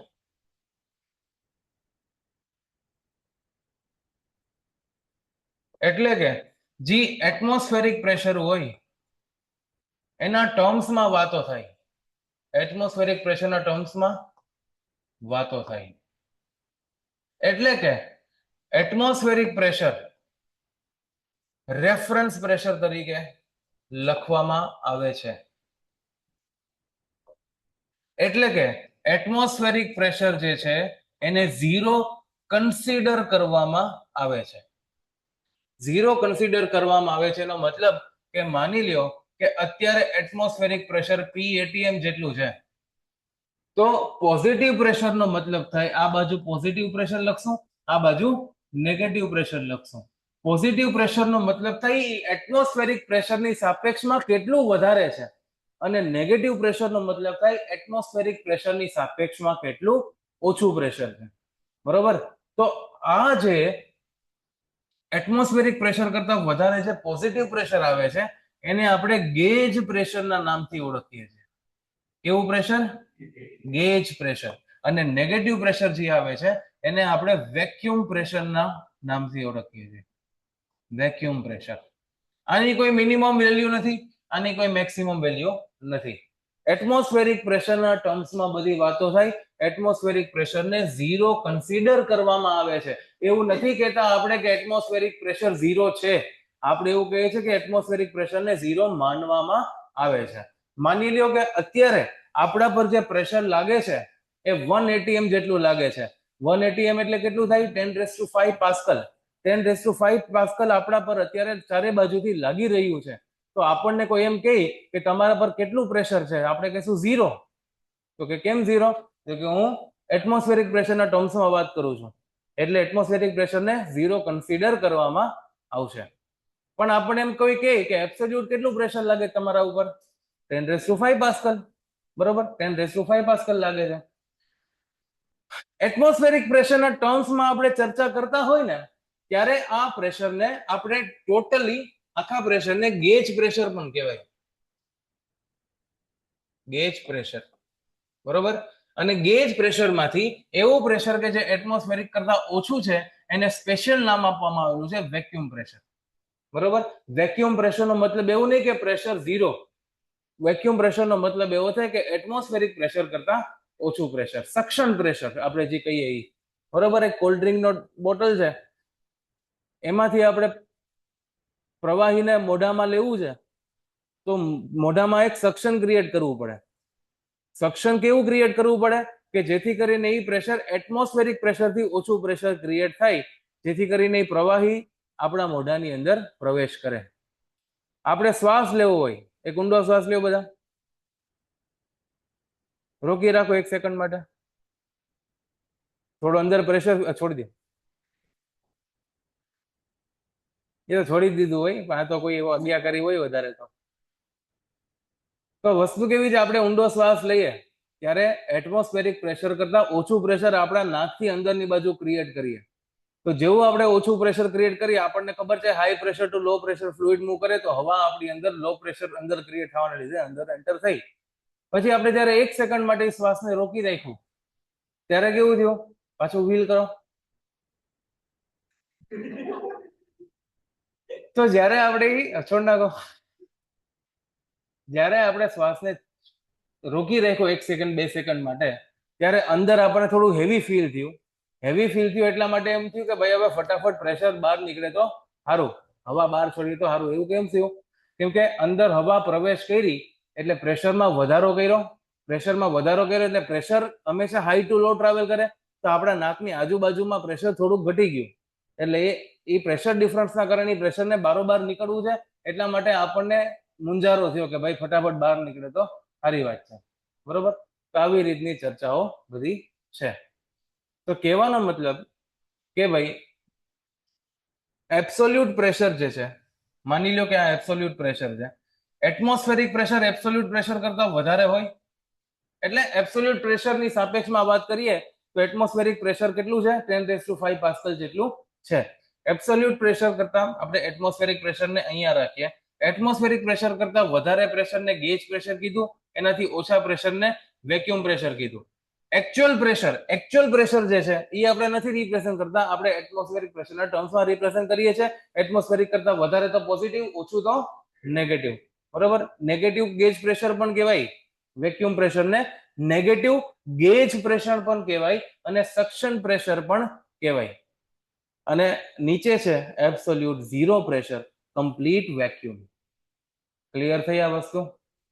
એટલે જ્યારે તમે એટમોસ્ફેરિક પ્રેશરની સાપેક્ષમાં વાત કરતા હોય ત્યારે એટમોસ્ફેરિક પ્રેશરને જ ઝીરો કન્સિડર કરવાનો થાય, અને એબ્સોલ્યુટ પ્રેશરના ટર્મ્સમાં વાત કરતા હોય ત્યારે atmospheric pressure as it is જે પણ હોય એ તમારે લેવાનું થાય.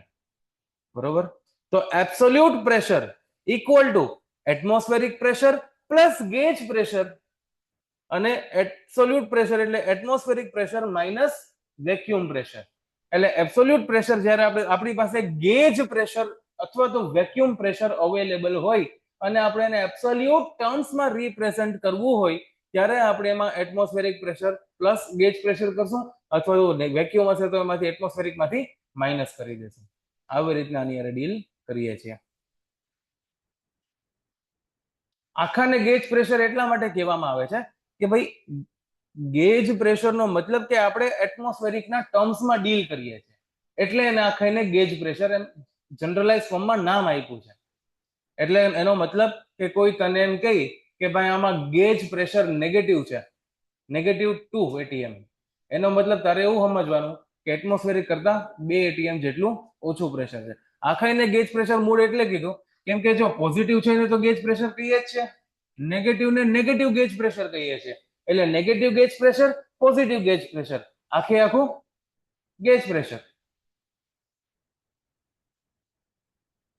Your meeting is been transcribed. કોણ કરે છે ભાઈ ટ્રાન્સક્રાઇબ? ટ્રાન્સક્રાઇબ નો મતલબ ખબર છે? હું બોલું નીચે સબટાઇટલ લખેલા આવે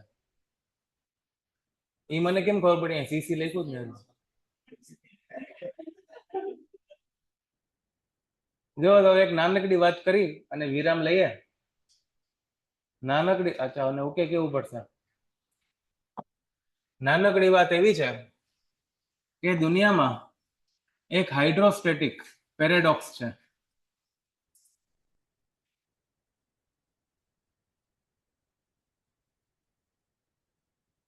હાઇડ્રોસ્ટેટિક પેરેડોક્સ એવો છે કે આવી રીતના અહીંયા રેક્ટેન્ગ્યુલર શેપની વોટરની કોલમ છે પોઈન્ટ એ પર, બી પર ઊંધું ટ્રાયેંગલ છે, સી પર સીધું ટ્રાયેંગલ છે અને ડી પર કોઈ પણ ઇરેગ્યુલર શેપ છે. તો એ, બી, સી અને ડી ઉપર સૌથી વધારે પ્રેશર કઈ જગ્યાએ હશે? એ, બી, સી કે ડી? સૌથી વધારે પ્રેશર ક્યાં હશે? બધી જગ્યાએ સરખું પ્રેશર, પણ આમાં તો આની ઉપર લિક્વિડ વધારે દેખાય છે, આની ઉપર લિક્વિડ ઓછું દેખાય છે, આની ઉપર લિક્વિડ એનાથી ઓછું દેખાય છે. તેમ છતાં પણ બધા પોઈન્ટ ઉપર પ્રેશર સેમ રહી છે. આનું કારણ શું છે? તો કે ભાઈ બધાની હાઈટ કેવી છે? સેમ છે. અને પ્રેશરમાં પાસ્કલ બાપાએ આપણને શીખવાડ્યું છે કે સ્ટેટિક ફ્લુઇડ હોય તો પ્રેશર કેટલું લાગે? Rho g h. તો રો તો પાણીનો સેમ જ છે, જી બધા પાણી પર સેમ લાગે છે. ફરક ક્યાં છે? એચ એ સેમ જ છે બધાનું ભાઈ, ફરક ક્યાં છે? છે જ નહીં. એટલે બધી બાજુ સેમ એચ લાગતું હોવાના કારણે ABCD ચારે પોઈન્ટ ઉપર પ્રેશર સેમ લાગે. પેરેડોક્સ એટલા માટે કેમ કે બધામાં અલગ અલગ ક્વોન્ટિટી ઓફ વોટર છે. બરોબર, બધામાં ક્વોન્ટિટી ઓફ વોટર કેવું છે? અલગ અલગ છે. ક્યાંક 1 લીટર પાણી છે તો ક્યાંક 5 લીટર પાણી છે તો ક્યાંક 50 લીટર પાણી છે. 1 લીટર પાણી, 5 લીટર પાણી અને 50 લીટર પાણી એટલે 5 ટન પાણી. બધા પાણી અગર સેમ હાઈટ ના હોય તો એક સરખું પ્રેશર લગાડે. બધાનું વેઇટ અલગ અલગ છે, તેમ છતાંય પ્રેશર કેવું છે? સેમ છે. તો આમ માયનામાં થોડુંક વિચિત્ર લાગે ને, બરોબર? એક આવું કમ્પેરિઝન આપણે કરીએ કે અહીંયા આ ભૂંગળીમાં એચ જેની હાઈટ છે આની અંદર 1 લીટર પાણી ભરેલું છે. કેટલા લીટર? 1 લીટર પાણી ભરેલું છે.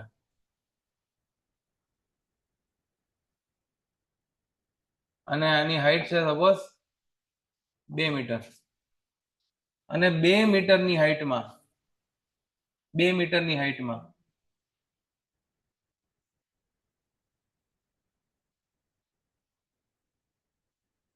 અહીંયા આટલું બધું પાણી ભરેલું છે.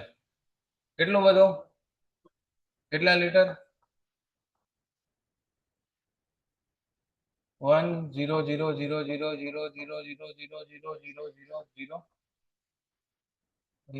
Infinite zero. આટલું બધું પાણી ભરેલું છે જેની લેન્થમાં કોઈ માપ જ નથી, બરોબર? તેમ છતાંય નીચેના પોઈન્ટ ઉપર બેનું સેમ પ્રેશર છે. બેનું પ્રેશર કેવું રહી? સેમ પ્રેશર લઈ. આ એક તો એક પેરેડોક્સ જ છે. આવું આપણને માયનામ ન આવે. એમ એક જગ્યાએ એક બાજુ એમ કેવો કે ભગવાન જ બધું કરાવે છે અને એક બાજુ દુનિયામાં આટલા બધા પાપ થાય છે તો ભગવાન મિસાઇલ છોડાવે છે. તો એક તમે એમ તો કહો છો કે બધું ભગવાન જ કરાવે છે, બધા કરવાની બધી વસ્તુની પાછળનું રીઝન ઈ જ છે, ઈ જ બધું એની ઈચ્છા વગર કશું પણ હલતું નથી. તો આટલા બધા ન્યાય ભગવાન એટલે આ પેરેડોક્સ થઈ ગયો એક. બરોબર કે એક બાજુ 1 લીટર પાણી એટલું પ્રેશર લગાડે, બીજી બાજુ 100 કરોડ લીટર પાણી એટલું બધું પ્રેશર લગાડે, તો આવતો કેમ મહિનામાં આવે? પણ જે છે એ છે હાઇડ્રોસ્ટેટિક પેરેડોક્સ, એટલા માટે જ આને કહેવાય છે. બરોબર, તો આની સાથે જ આજનો સેશનમાં વિરામ લઈએ. કાલે રવિવાર છે તો સેમ ટાઈમ જ રહેશે, પણ પાછળથી થોડુંક આપણે ખેંચી લેશું. તમને 10:15 10:30 બાજુ એકાદું નાનો બ્રેક આપી દેશું. બરોબર, પછી સોમવાર ચાલુ કરશું. જોઈએ ભાઈ કાલે કેવી તાકાત. બરોબર, રજા રાખીએ એવું કઈ નહીં, પણ આપણે હમણાં નથી રાખવું.